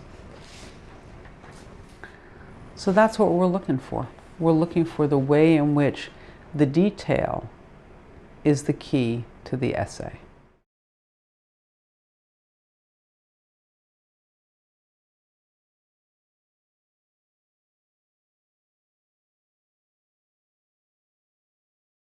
In talking about how you choose details and the kind of details that serve your story, one of the things we need to take a look at is the difference between facts and stories and details. Facts are only useful in the way that they add to the story. A list of facts. I am 5'6". I have brown hair with white streaks. I usually wear black. You will notice that I periodically change my scarves. Those are all facts, but the question is, which ones serve our story? Which ones add information? Which ones are open to interpretation? Is there more that you want to say about the facts? But just the basic facts about yourself or about the circumstance don't really advance the connection between you and the reader. So in looking at Art of the Memoir, Mary Karr's book, there are some points that she makes. The most skillful writers either package facts so they hold this kind of psychological interest, or else the data gets palmed off in which the reader can imagine and engage on a physical level. In other words, you're either writing about the facts in such a compelling way that the reader is really with you, or the facts themselves are really unusual and striking. In 1968, so-and-so shot himself with a Smith & Wesson pistol is very compelling. It's just a statement of facts. I was 14 and 7 feet tall is very compelling, even though it's just a statement of facts. But if the facts are not fascinating, you have to think about what else they are doing. Are they helping to set the stage? Look at something like the information you feel you need to share about who is speaking. Standing under the orange hoop, I was the only freshman who could lift one ape-long arm and brush the net. This says age and size and basketball prowess while being evocative of the person who is speaking. I tried to hunch inside the new leather jacket, but my bony wrists stuck out. This adds the element of self-consciousness. It is not the fact of the wrist sticking out alone, but it is the narrator's relationship to his own body. There's a lovely description by George Orwell in his moving memoir of the Spanish Civil War, Homage to Catalonia, which also gives us facts and data, but in a subtle way. Rather than start with the political sex and conflicts within the revolutionary ranks, Orwell focuses on his encounter with a single Italian freedom fighter. The description of the young guy locates the book as a song of praise to the peasant people Orwell futilely fought alongside against fascism. There are dozens of portraits, and it shows us why Orwell has gone to Spain, as well as being a detailed portrait of another human being. He was a tough-looking youth of 25 or 6 with reddish-yellow hair and powerful shoulders. His peaked leather cap was pulled fiercely over one eye. You see how we have already left the realm of the plain fact because of the adverb. He was standing in profile to me, his chin on his breast, gazing with a puzzled frown at a map which one of the officers had open on the table. Something in the face deeply moved me. And now again we leave the detail for the relationship between the observer and the observed. It was the face of a man who would commit murder and throw away his life for a friend. The kind of face you would expect in an anarchist, although likely as not he was a communist. As we went out, he stepped across the room and gripped my hand very hard. It was as though his spirit and mine had momentarily succeeded in bridging the gulf of language and tradition and meeting in utter intimacy. I hope he liked me as well as I liked him. What makes Orwell a genius, Mary Karr says, is that he is trusting this small, strange moment that touched him so deeply that it will also touch the reader, if only Orwell has told it frankly and openly enough. In any good personal writing, the writer tries to meet the reader where he or she is by offering information in the way that it's felt, not just in a list of facts, but in information the way it reflects who the writer is, what the writer's inner values are, and what he cares for, either in specific and beautiful language and sentences or a dramatic scene. And in both of those, you need the detail.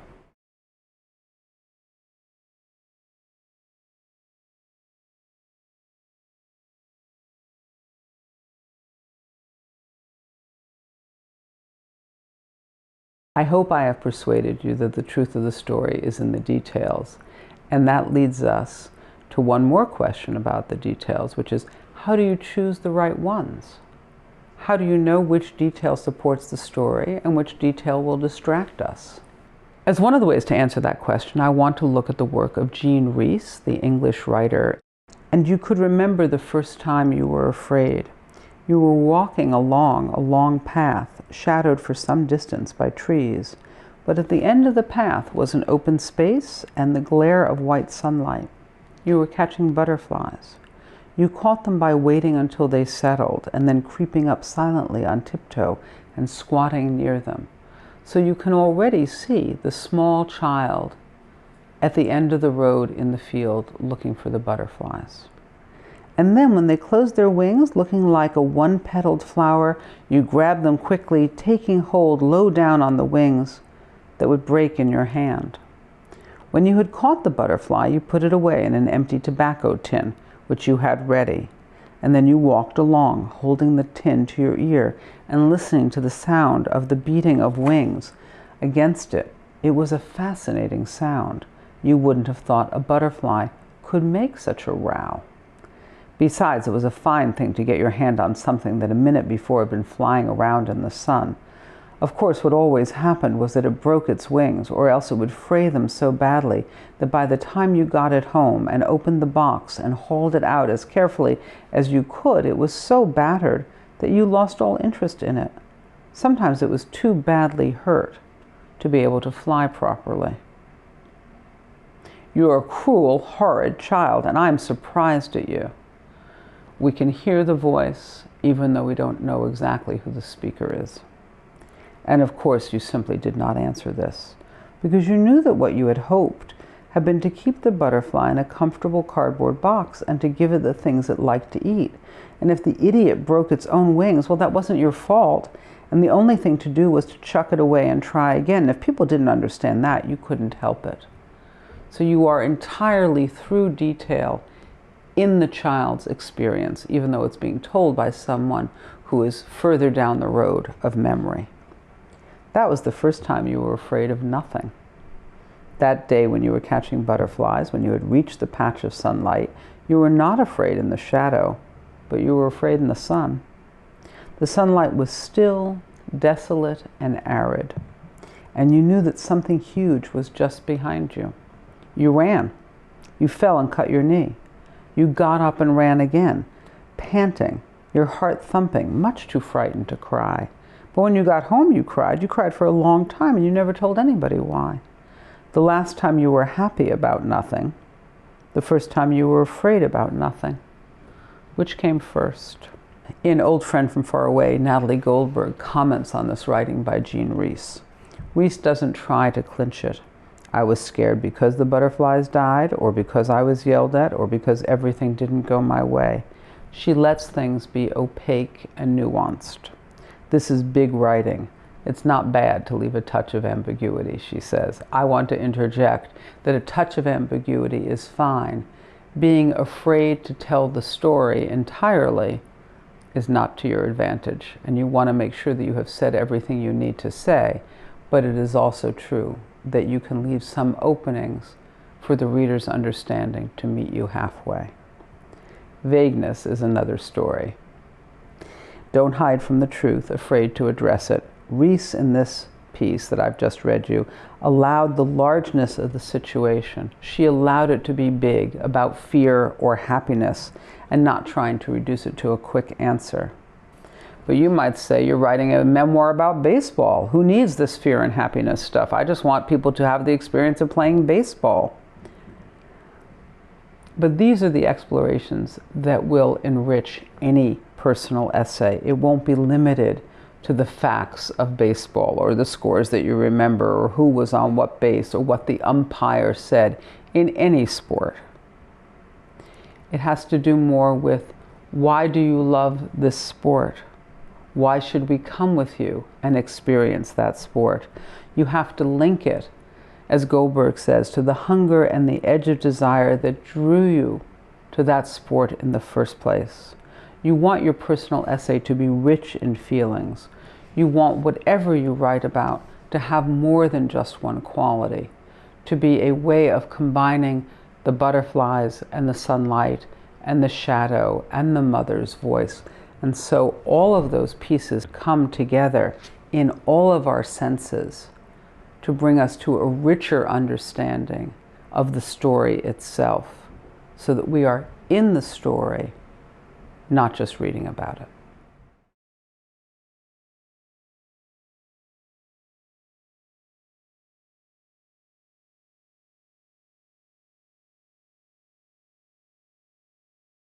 Today we have the wonderful novelist, Chandra Prasad, who's going to talk to us both about novels and about her really interesting work in the area of memoir and personal essay. Here you have a collection of her books, and here you have the writer herself. I'm so glad you could join us. Oh, it's a delight to be here. Thank you. I was wondering, since so much of your work has been in fiction, how you feel personal essay and memoir has called to you. What is it that you found yourself wanting to do in a personal essay that felt different than what you wanted to do in a novel? That's a great question.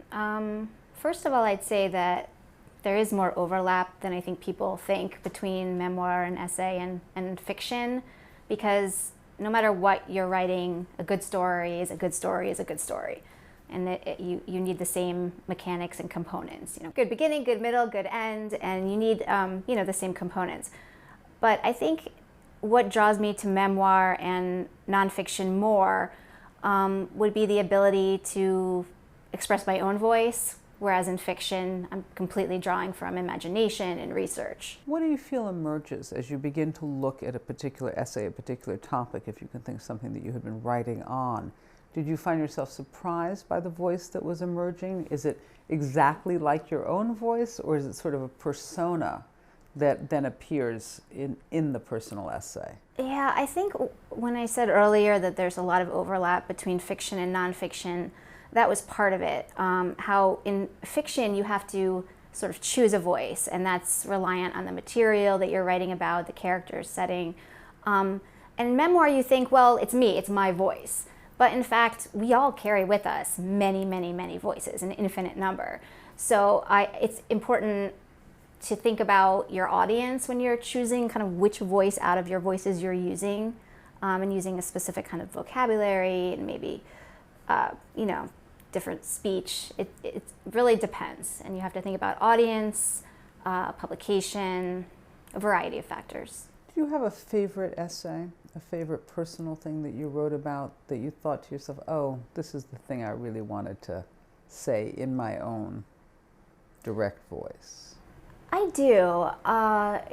Well, I don't know if it's just one thing, but I find myself over and over again writing about the multiracial experience because it is not expressed much in fiction or nonfiction, and there's a real dearth of material out there. And I am half Asian, half Caucasian, and my whole life I've been interested in identity, and that has filtered into my work. And as I've gotten older and seen that even in subsequent generations there's still a dearth of literature, I feel it's my responsibility to write more about the multiracial experience.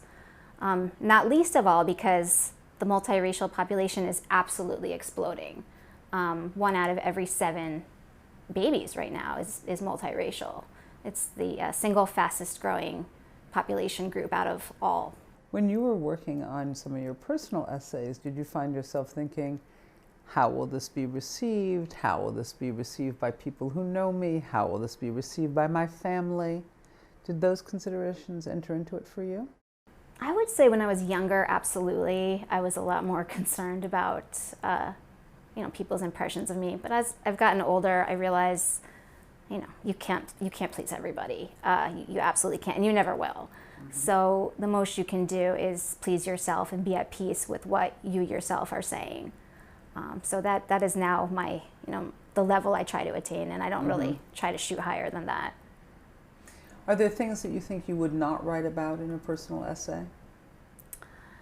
Yeah, there's a reason I'm a novelist primarily. I do write some personal essay and memoir, absolutely, but I tend to stay away from family issues just because, for me personally, it's a kind of a kettle of fish. But I think for other writers, sometimes writing about family and the problems that go on and the issues that are unresolved, it produces not only very compelling writing, but it can be therapeutic as well. But for me personally, it's not. You personally take a little route around it. I do, yeah, for the most part, yeah. Do you think that there are things that people should be mindful of when they're first thinking about writing personal essays? Sort of the basic building blocks that you should be looking at as a writer or even as a beginning writer. How do I want to approach this whole genre of the personal essay? How do I want to enter into that process? Do you have some thoughts about that? Yes, I do. We all have a story. If we all told our story, it would probably be very boring, I think. So if you are going to be talking about your life, you have to distill it into the most interesting elements, the most compelling, and I think the most relatable. And that is something that has to be done beforehand, before writing. And again, as I said earlier, you have to think about audience and publication in terms of how you want to write it, your style. Those are things that have to be done in advance. However, I find for memoir, nonfiction, or fiction, the single most important thing is always editing and polishing. I've never written anything that wasn't drastically different upon the last draft. What do you think are the most important things to go through as you do rewriting and revision? I think you have to be pretty merciless. If something is not absolutely essential to your narrative, it needs to be struck. How do you decide that? How do you say to yourself, oh, you know what, this isn't really moving the story along? Right. What might you look for to, if you're looking for the quicksand and the valleys in your prose, what might you look for to say, this is not moving my narrative along? Right. I'd say 2 things. First, you have to think clearly about the story you're telling, and then keep the essentials that propel that particular storyline along, A. But B, you also have to keep the prose and the description that stands out, that really triggers the reader and wants them to keep knowing more about you. So those are the two biggest things. And I think probably the single most important thing that can help you get better, aside from editing, is just reading a whole lot of memoir and essays, so you yourself can see what is working here in this book or this essay or this monologue, and what could have been better. Yes, this is a great line from Natalie Goldberg, who's written a couple of books on writing and also on writing memoir, and she says, if you want to be a peach, you got to eat a lot of peaches. That's a great, And yeah. I think that's perfect. really what you're talking about. Are there particular memoirs that you read that really stayed with you, or personal essays that you thought, oh, this has really engaged me? I see more now that I've read this. Yeah, I think again it goes along with this mixed race theme. I was very engaged by Rebecca Walker's book and Danzy Senna. Ruth Ozeki, who's mixed race, has written a few very powerful essays. So somehow I feel drawn to the mixed race issue, and really toward identity, which I've always been obsessed by and which percolates again and again in my writing. And that might be beyond race, it might be class or gender. These things fascinate me. If somebody came to you and they say, I am thinking about writing a memoir, I'm thinking about writing a personal essay, can you think of a couple of things that you might want them to know before they launch? Yes, a few things. First of all, wanting is a completely different thing than doing. And so many people want to write, but you're only a writer if you're actually producing something, if you get something down on paper and it's a whole body of work. So that's key. And I think to get to that point, you have to have confidence. You have to have some mentorship. You don't need to ask a whole lot of people, because sometimes it's actually worse to have too much feedback than not enough. But a few key people who are strong writers or editors themselves can really help you along in the process. And then I think, as in any of the arts, writing, it's competitive, it's cutthroat, there's a lot of rejection. So one needs to be able to know that up front and know going in that the chances that you're going to have a rejection pile pretty high is a big one, but also to persevere, to keep trying, and hopefully, the 21st or 22nd time will be the one. Why do you persevere? Well, I have loved writing since I was a child. I've been serious about it for that long, and for me, it's one of the things that I could always just. I was good at it, but more importantly, I always felt like I had stories to share that were important, And I wasn't a particularly vocal kid. I was shy among my peers, so writing for me was an ability to express my voice without, shouting it from the rooftops. And then, why do I continue writing? I love it. I really do. Even though, there are a million bad things about the industry, at the end of the day, I still love writing, and I still love reading. And I have also an incredibly stubborn nature. So if someone says I can't do it, or, you shouldn't do that or try that, then that actually makes me want to do it even more. So I think the greatest hits from this conversation is, you can't be a writer if you don't write. Yeah. Read widely. Yes. And be stubborn. And do listen to criticism to some extent, because if 99 people are telling you one thing and you're still stubborn, that might be too stubborn. Maybe they're making a point, and maybe that could help you improve. I'm not saying open the floodgates and let internalize all criticism, but chances are, if everybody is saying the same thing, they're probably right. And we grow, we get better. I'm certainly a stronger writer now than I was 20 years ago, and a lot of that has been, I've encountered great editors who have given me really, really valuable feedback. So be stubborn, but find somebody that you'll listen to. That's good. Yeah, exactly. Okay. Thank you so much for coming. I'm so glad we had a chance to be writers talking about writing. Thanks, Amy. Thanks very much.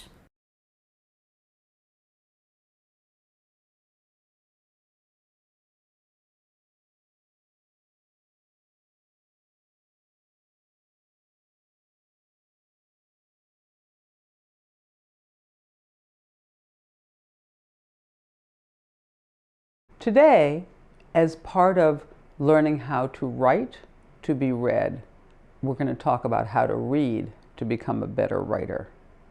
This, to me, is one of the great joys of being a writer, is the opportunity and the encouragement and the necessity of reading other people, and reading widely and deeply and even uncomfortably.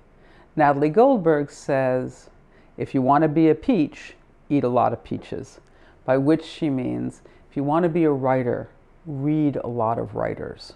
And so whatever your own preference, if you like Jane Austen, I suggest you go read Stephen King. If you like Stephen King, go read Percival Everett. If you like the Brontes, go read Philip Dick. It's a big, big universe of literature out there. And part of your job is not only to empathize with your characters, but to empathize with other characters, characters that already exist in other literatures, in other books, in other canons. What you want as a writer is not just to reinforce your own biases and your own beliefs, and not just to read people whose stance, whose values, whose attitudes mirror yours, but also people who represent widely divergent points of view. Because part of what you're looking for is the good sentence. Your task is, how can I be a better writer? So whenever I'm reading a novel by somebody else, or an essay by somebody else, I say to myself, look at that sentence. And I read it the first time for my own pleasure, because I was a reader long before I was a writer. And the second time, I read it to see how they built it. How did they build their house? How did they approach this essay? How did they use humor? How did they use digression that loops around and brings you back to the point? Why did they place that anecdote there in the essay? And those are all things you can learn by studying other people's work. But the first time, you should read it just as a reader.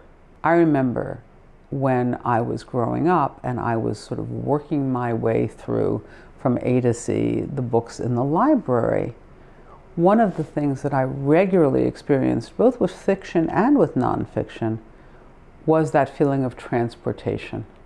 That I was no longer on the dusty floor of the Arundel Public Library. I was now on the raft, on the beach head in the middle of World War II, on the couch in the New York Madam's Bordello, which was her autobiography, which I found, needless to say, transfixing.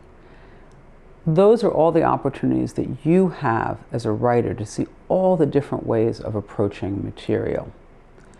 So one of the things that I like to do when I am looking at the work of other writers, after, as I say, you read for pleasure, is to make notes. And although lots of people like to make notes in books, which I think is often the sign of a really engaged and committed reader and lovely, I also have a pad of paper and I make notes. I will write down the persuasive sentence. And then when I've finished reading the essay, I will look at the persuasive sentence again and think, what's the rhythm of that like? How does the writer connect with me?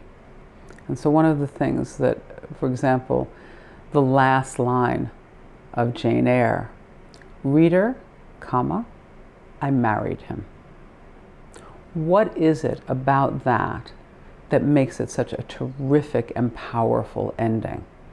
And one of the things I observe is that it is the direct address to the reader. And that's something you have great opportunity for in a personal essay in which you've been telling your narrative, and then in some sense you turn and speak to the reader. It's always effective. So you might learn from that. The tricks of great fiction writers are also available to you as great essayists, not to mention the tricks of great personal essays. But sometimes it can be a little distracting if you are working on your own personal essay to read other wonderful personal essays, because so much of that is the content of the experience, which is unique to the writer. But I would encourage you not to be distracted by that, to keep saying to yourself, if you want to be a peach, eat a lot of peaches. Eat peaches from other countries. Eat peaches from other centuries. Eat peaches that are set in the future. Eat peaches that are written by people with whom you have nothing in common. And still look for what moves you, what amuses you, what stays with you after you close the pages. Because that's what you want to have in your own work. So as you are working through your list and you've written down the persuasive sentence, you might also sit back a little bit and take a look at the overall structure of the essay. Where do they begin? I usually say you don't want to begin at the beginning. You want to begin in the middle. To begin at the beginning is to have to front load a lot of information. What Ursula Le Guin refers to as the expository lump, a subject on which we will be spending a lot of time next time.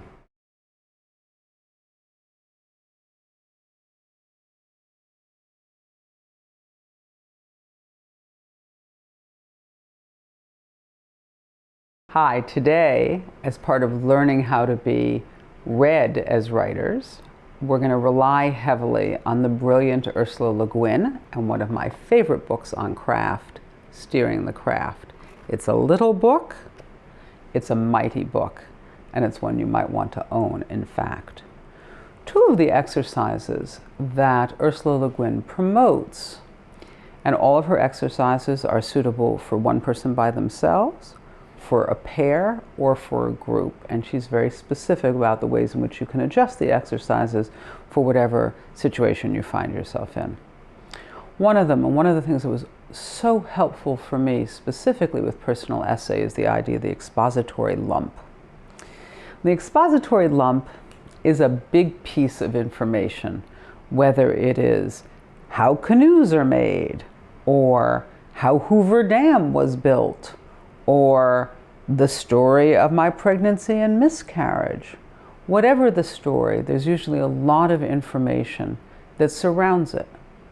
And the information can be factual, like the history of Hoover Dam, or it can be, you need to understand everybody in my family so that you will understand this scene in the hospital that I'm going to share with you.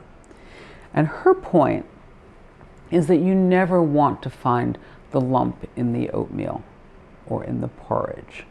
You always want to have it seamlessly folded in through description, through exposition, and through dialogue, so that the reader never feels like they are having to chew their way through a lot of facts. So let me describe for you the way in which she sets up the lesson of learning how to process and avoid the expository lump. When people are interested in the concept of the expository lump, as any writer must be, and they want an exercise specifically aimed at it, I said I couldn't think of one. My students said, you have to make up some information that we will have to work into a narrative. This was a delightful idea, and I got to invent this stuff, and then they had to do all the hard work. But when you are doing a personal essay, I thought that because we're dealing with actual experience, I can't provide the material for you. But you can think of something you know how to do that involves a complex series of specific actions.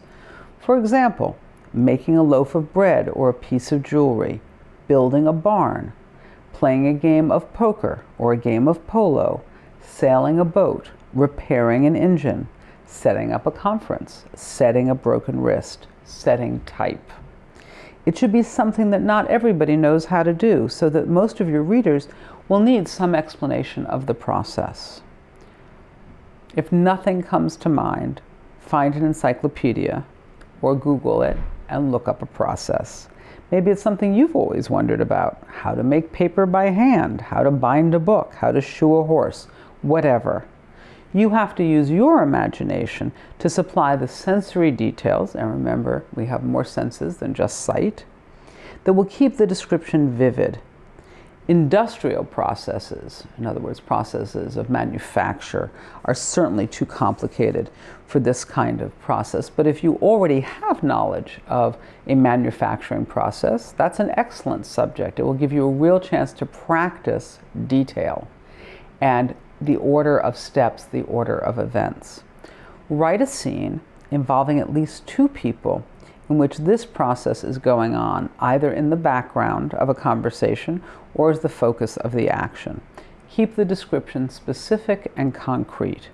Avoid jargon. But if the process has a lingo of its own, you want to use it. And what you want to do is use it in such a way that the meaning is readily apparent to the reader, or that you found an attractive way of putting it in parentheses and sharing with the reader what the specific meaning of it is. Whatever the process is, make the various steps clear to the reader in order, but don't let it appear to be what the piece is all about. I think this is an enormously challenging exercise, and one that you can apply directly to the essay that you're trying to write.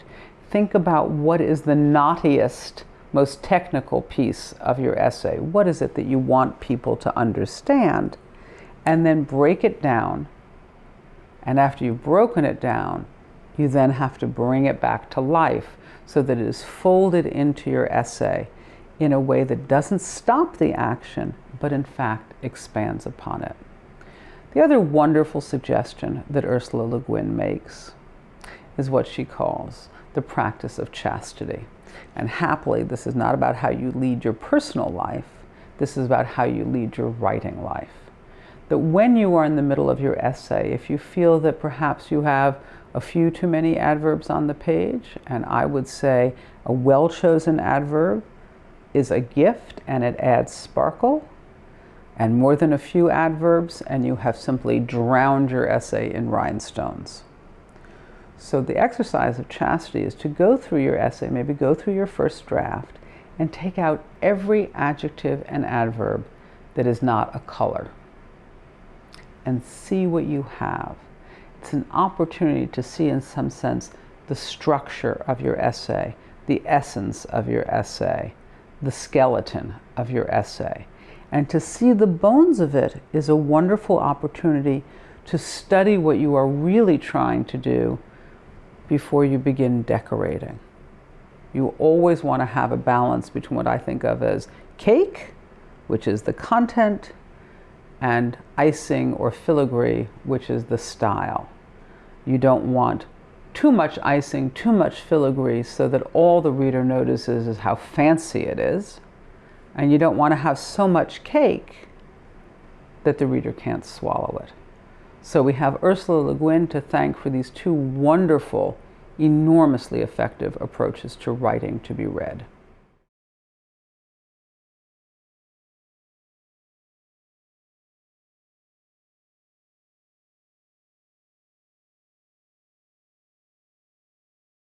Today, as part of taking a look at writing to be read, we're going to return to the excellent Ursula Le Guin in her wonderful book, Steering the Craft, in which we have words of wisdom from one of the great writers of the 20th century, an enormously gifted science fiction writer, one of the greats, also a brilliant essayist, and a wonderful novelist. And when she offers advice, I try to take it. So this is Ursula Le Guin on shaping your work, a subject we will return to several times. Let's take a look at crowding and leaping with Ursula Le Guin. These words describe the process in a physical way, which I like. Crowding is what Keats meant when he told poets to load every rift with one. It's what we mean when we exhort ourselves to avoid flabby language and cliches, never to use 10 vague words when 2 will do, and always to seek the vivid phrase, the exact word, the fresh description. By crowding, I mean also keeping the story full, always full of what's happening in it, keeping it moving, not slacking and wandering into irrelevancies, keeping it interconnected with itself, rich with echoes forward and backward, vivid, exact, concrete, accurate, dense, rich. These adjectives describe a prose that is crowded with sensation, with meaning, and implications. It is what you want to do when you wish to be read. But leaping, as opposed to crowding, is just as important.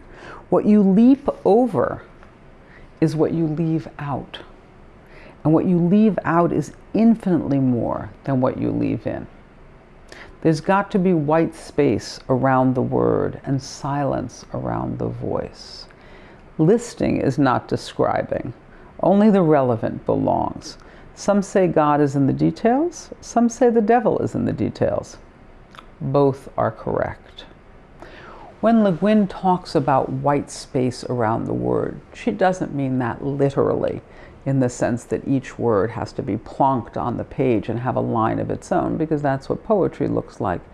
But what she means is that each word is given its opportunity, and that each word is valued, that you are not just looking at the page or at the paragraph or even at the sentence, but that each word has its own tone and its own specific chemistry.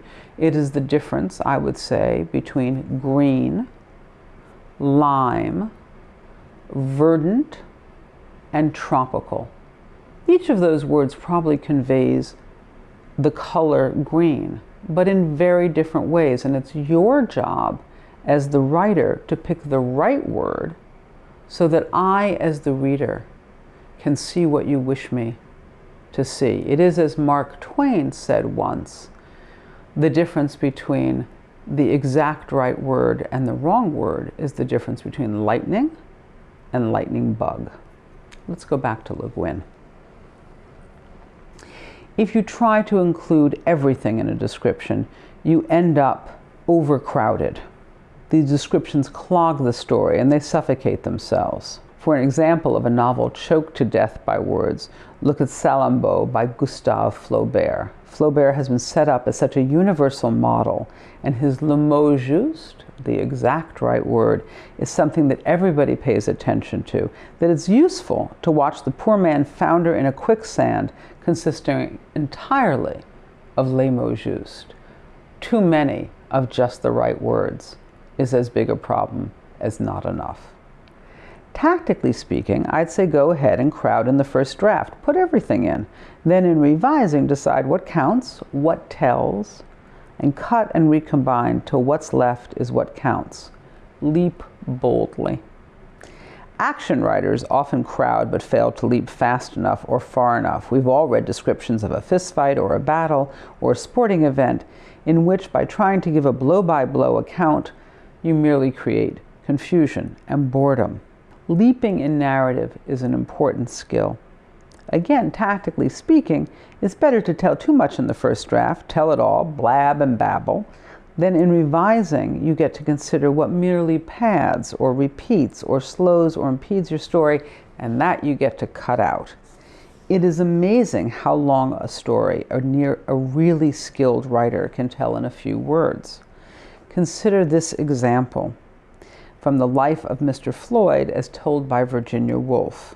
Mr. Floyd, the schoolmaster, is 8 years younger than Mrs. Flanders, and he has proposed to her.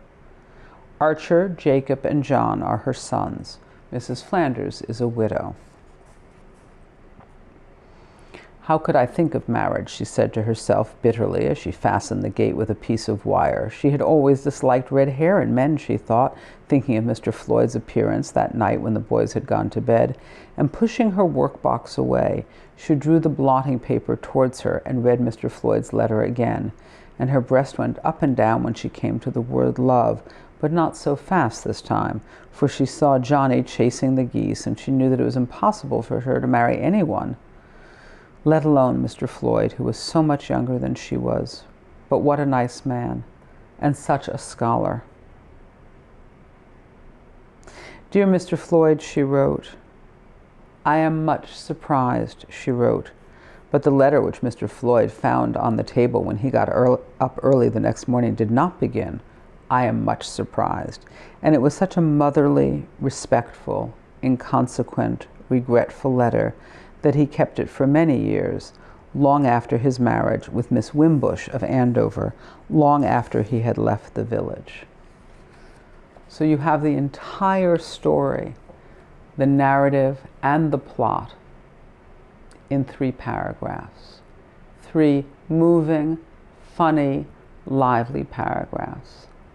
And that's what it's like when you write to be read.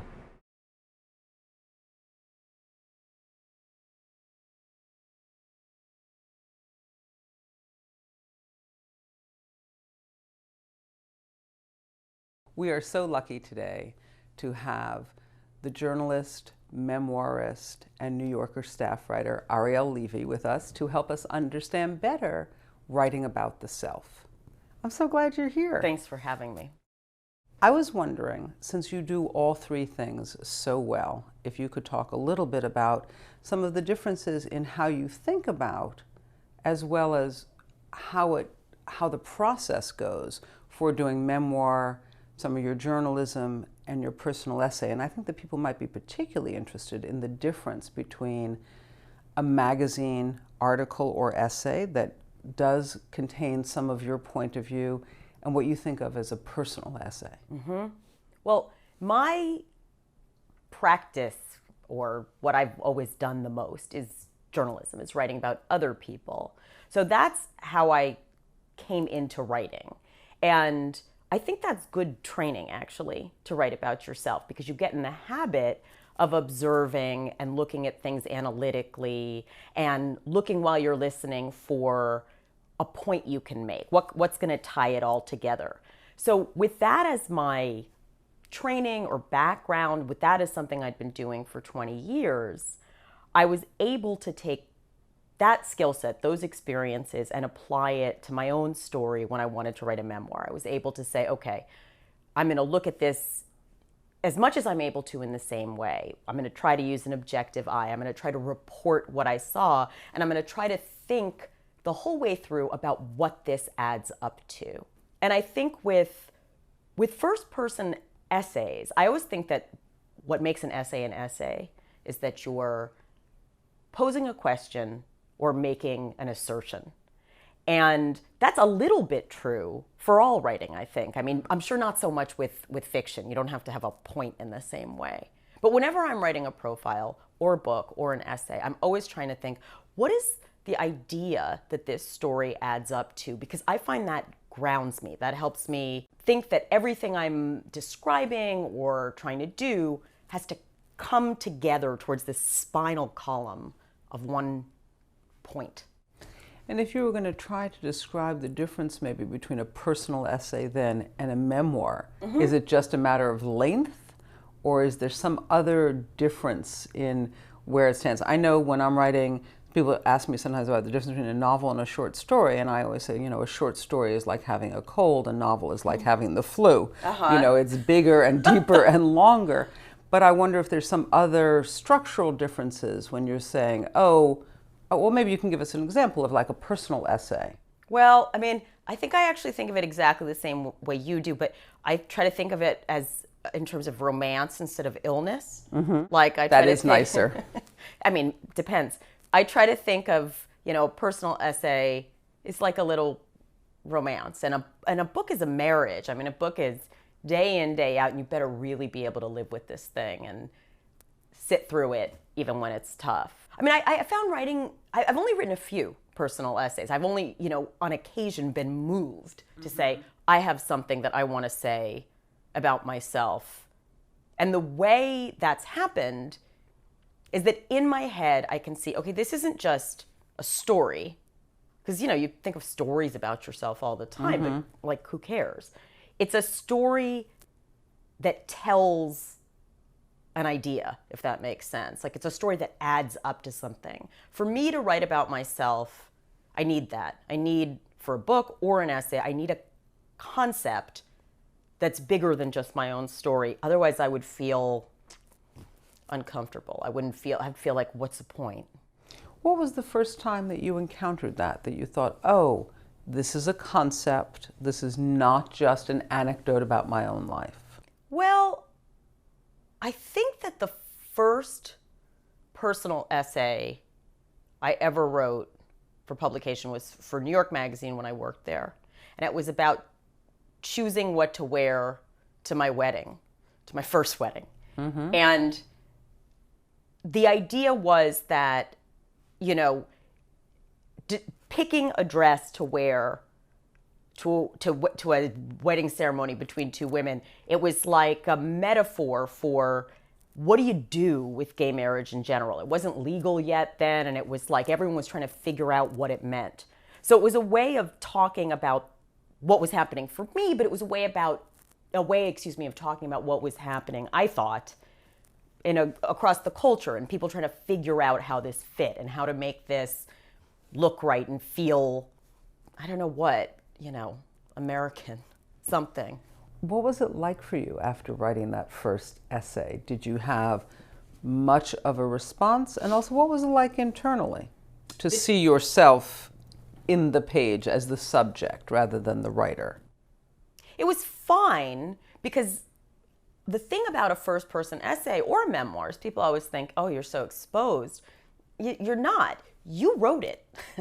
Right. It's actually the opposite. It's like you're really, really in charge for once in your life of the narrative about yourself. You've decided who this character is you're going to present and what this person's story means. So that's actually a very controlled position to be in. So I didn't have any problem with that. I do think it's interesting that the 2 times I can think of, I'm sure there's others that I've written personal essays that weren't like a big deal, but the 2 times I've really written about something personal, those are the pieces that I've written for The New Yorker and for New York Magazine, over 20 years of writing for publication, that people responded to the most, that I get the most mail about, and that they made the biggest, they just had a bigger effect on people than other things I've written. I think your point about being in control of the personal essay and the memoir is such a useful one, because I do think that people's initial response is, oh my goodness, I'm running naked down Main Right. Street. Yeah. And it seems to me that your point is, well, you are simulating running naked down Main Street, but of Yeah. course you are also controlling the lighting, the makeup, and the traffic. That's what it's like. It's like you're running naked down Main Street, but you're behind the camera, so you look just the way you want to. And of course, somewhat counterintuitively, the way to be likable on the page is not to pick and choose the things that reflect best on you. The more you admit your vulnerabilities and weaknesses, the more appealing you are. If it's authentic, if you mean it. If you're faking, then that's tiresome. Yes, I mean, I think that if you are a superstar and you talk about, your modest life in the trailer park, people will recognize People that will not like that. they will not like that. Do you have thoughts about, in your future, do you see yourself writing another memoir? Do you see yourself writing personal essays again? I sure hope I don't write another memoir, because I'm just not someone who's interested enough in myself. I love writing about other people. That's what I got into writing to do. And, as much as, sure, you're in control and this and that when you're writing about yourself, it's still you. It's been such a relief to me to now write about other people again. So I hope I don't write about myself again. Certainly not another book. An essay is a totally different matter, because you can write in the first person, but really not be writing about yourself. I mean, when Richard Rodriguez writes about his bilingual childhood, I believe the essay is called Aria. It's always stuck with me. It's an argument against bilingual education. There's so much that's personal. There's so much that's lyrical and beautiful about his own childhood. But it's actually about his idea. It's actually an argument against bilingual education told through his own story and his own experience of developing a public English-speaking self. So I think you can use the first person to write personal essays that are about whatever. They can be about, you're using the information about yourself to say whatever it is you want to say. And I suppose the same is true of memoir. But I've only written one, and it was very personal. And then, of course, then you have to go and talk about it. And that's Right. difficult. I find writing about myself pretty easy. Talking about what I've written about myself, that is challenging. That is difficult, I find. When you're thinking about sort of the next personal essay, when you're thinking about the next thing in which the stance is yours rather than sort of more distant, like the one that you've just talked about, what do you think is the hardest thing for people to overcome in understanding what the personal essay can do? What you can accomplish in that is different than journalism and that is different than fiction? What is that about where you stand in relationship to the subject and about the voice that maybe is unique to the essay, which I understand would go on to become a memoir or could. But they're very, I mean, I wrote an They essay are. that went on to become this memoir. And how is that different? Well, the essay was like a bouillon cube. You know, it was like taking a lot of experience and simmering it on the stove until it's just this little flavor-packed cube, you know, with so much that you want to say distilled. A book, you have to, you got to put some broth back in it and say more and you know, not that you want to say anything extraneous, but it's not going to be distilled in the same way, which is what I love about essays as opposed to books. I love that. And I love that about all short form work. I don't know if it's like that with fiction. I can't imagine what it's like to have an imagination and to write fiction. Like, I can only look at what I see and make a story out of that. I can't concoct things, which I think is just a magic power I wish I had. But that distilled quality, I love so much. I think it's so empowering as a writer. I mean, you can just get away with murder. Like, you just make everything super, super dense and just flavor packed. I love doing that. But in terms of your other question about like, what is the obstacle for people? I think that for me, there has to be, to do a personal essay, there has to be a story, there has to be, you know, a time-space continuum where some things happened that seem worth telling. But they have to add up to a point or a question. It doesn't have to be, I know what's what. It can be, I wonder the following. But without a meaning, I don't know how you do it. So I think I've many times had students where they want to write about, you know, childhood, or they want to write about their first love, or they want to write about how they learned to play piano. And what I've seen is that without having some sort of goal in sight of an idea or a question, some meaning, it's very difficult to make an essay cohere. It's just a tale if it doesn't have a point or a question. Then it makes it much more difficult to find the essay in it. Of course, you can discover it while you're writing. But I personally wouldn't be able to even start without some idea of where I was headed in terms of a concept. Well, I like the idea that you need the tail and you need the kite. Yeah. Yeah. Yeah. Thank you very much for coming.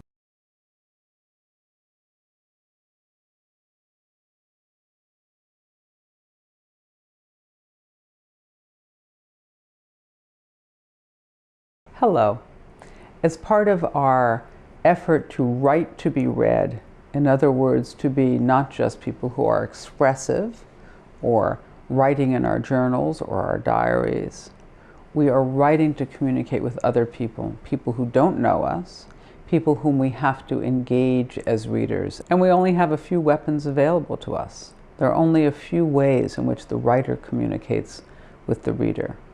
And that's observation, the ability to see around you, often to see freshly and differently, and yet connect with the universal experience, the capacity to empathize, to put oneself in the place of people who are not you, and finally, and this is solely the province of the writer, to put all of that in sentences which move smoothly and connect the writer to the reader.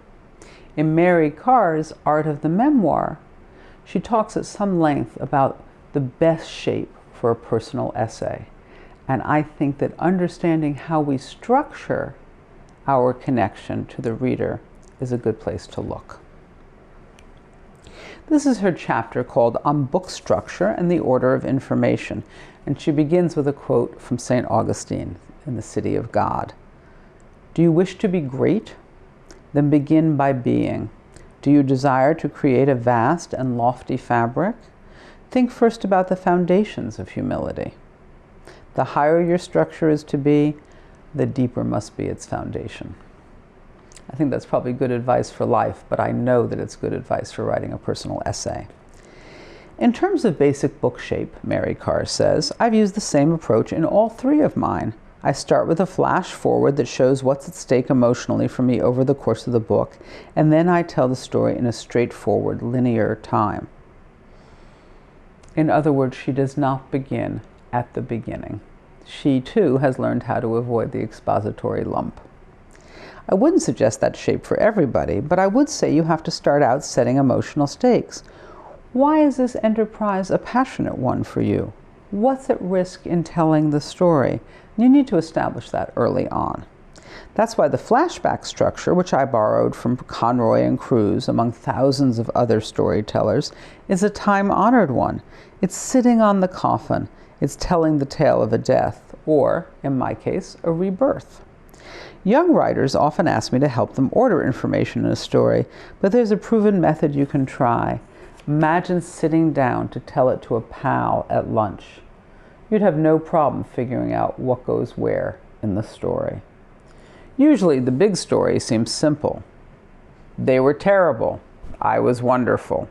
If you look at it ruthlessly, you may find the story was more like, I richly provoked them and they became terrible. Or they were mostly terrible, but they could be a lot of fun to be with. Or they were so sick and sad they couldn't help being terrible, the poor bastards. Or we took turns being terrible. I always joke to my students that everything I've ever written, every essay, every memoir, is I Am Sad, The End, by Mary Karr. I think, by the way, that Mary Karr is not entirely fair to herself. I think she has a wide range as a memoirist and an essayist. But there is always the big capital S story of a whole book. How I survived becoming an orphan by hiking the Pacific Crest Trail, let's say. And in an essay, you are distilling that down, but the essence, how I survived by doing this, how I became who I am, how I went through this experience and became transformed, how I went through this experience and became more myself, that is always the big story of the personal essay. And within that, there may even be a couple of smaller stories or anecdotes. The time Bob and I stole the watermelons. If you let yourself tell those smaller anecdotes and stories, the overarching big capital S story will eventually rise into view. So part of what you want to be thinking about all the time as you are framing and creating your personal essay is, what is the connection between this event, this capital S story, and these smaller anecdotes that might be on the side? And what is the bigger piece that I wish to address? So when I write my essay on all of my efforts to make lasagna over the course of 30 years, I get to write about different recipes. I get to write about the role lasagna plays, but lasagna is always serving as a marker as I go through my life, all of which is leading to the moment that I meet my husband. I am in the grocery store. I am buying the wine to have with the dinner with the man with whom I have fallen in love, both fearfully and happily. The old lady says to me, "Do you got a nice wine?" And I say, "I have a nice enough wine," and we both shrug. We are both thinking, 2 bottles would be a good idea. And she says, "You got a nice dessert?" I don't. I had planned to make tiramisu, which I can do in my sleep, but I can't do it today. And the old lady puts 4 cannoli in a box, and I look dubious, if it is possible to look dubious, lovesick, and terrified all at the same time. "He's Italian," she says. "You bet," I say, darkly. "Very." "His family?" "From Canino," I say. She wraps red and white twine around the box. "Aha," she says, "Canino. He's got a big sweet tooth." I cook all afternoon. It is a wonderfully straightforward recipe, and even as I am weeping over the onions, I think I can do this. I set the table twice.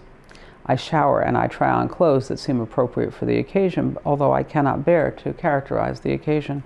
I have nothing to wear. I think, I cannot do this. He is pleased by everything. He eats everything. We laugh all night. He tells me stories. I tell him stories. He washes the dishes. We finish the wine. We go to bed. We marry and grow old in Italy. We die in each other's arms. That is what I mean by the big story which is falling in love in middle age, and the narrative story, which is a series of encounters with lasagnas over the course of 30 years. And what you want to do is to tie in the personal essay the detail, the specificity, the anecdote to the bigger thing that you wish to say. And that is always at the heart and the most important point of the personal essay. I hope that all of these conversations about great personal essays, about useful exercises from wonderful writers, about the way in which we can share our personal experiences in the form of essay and connect with our readers, whoever they may be. I hope all of this has been useful to you and that you find yourself writing the kinds of essays you always hope to write.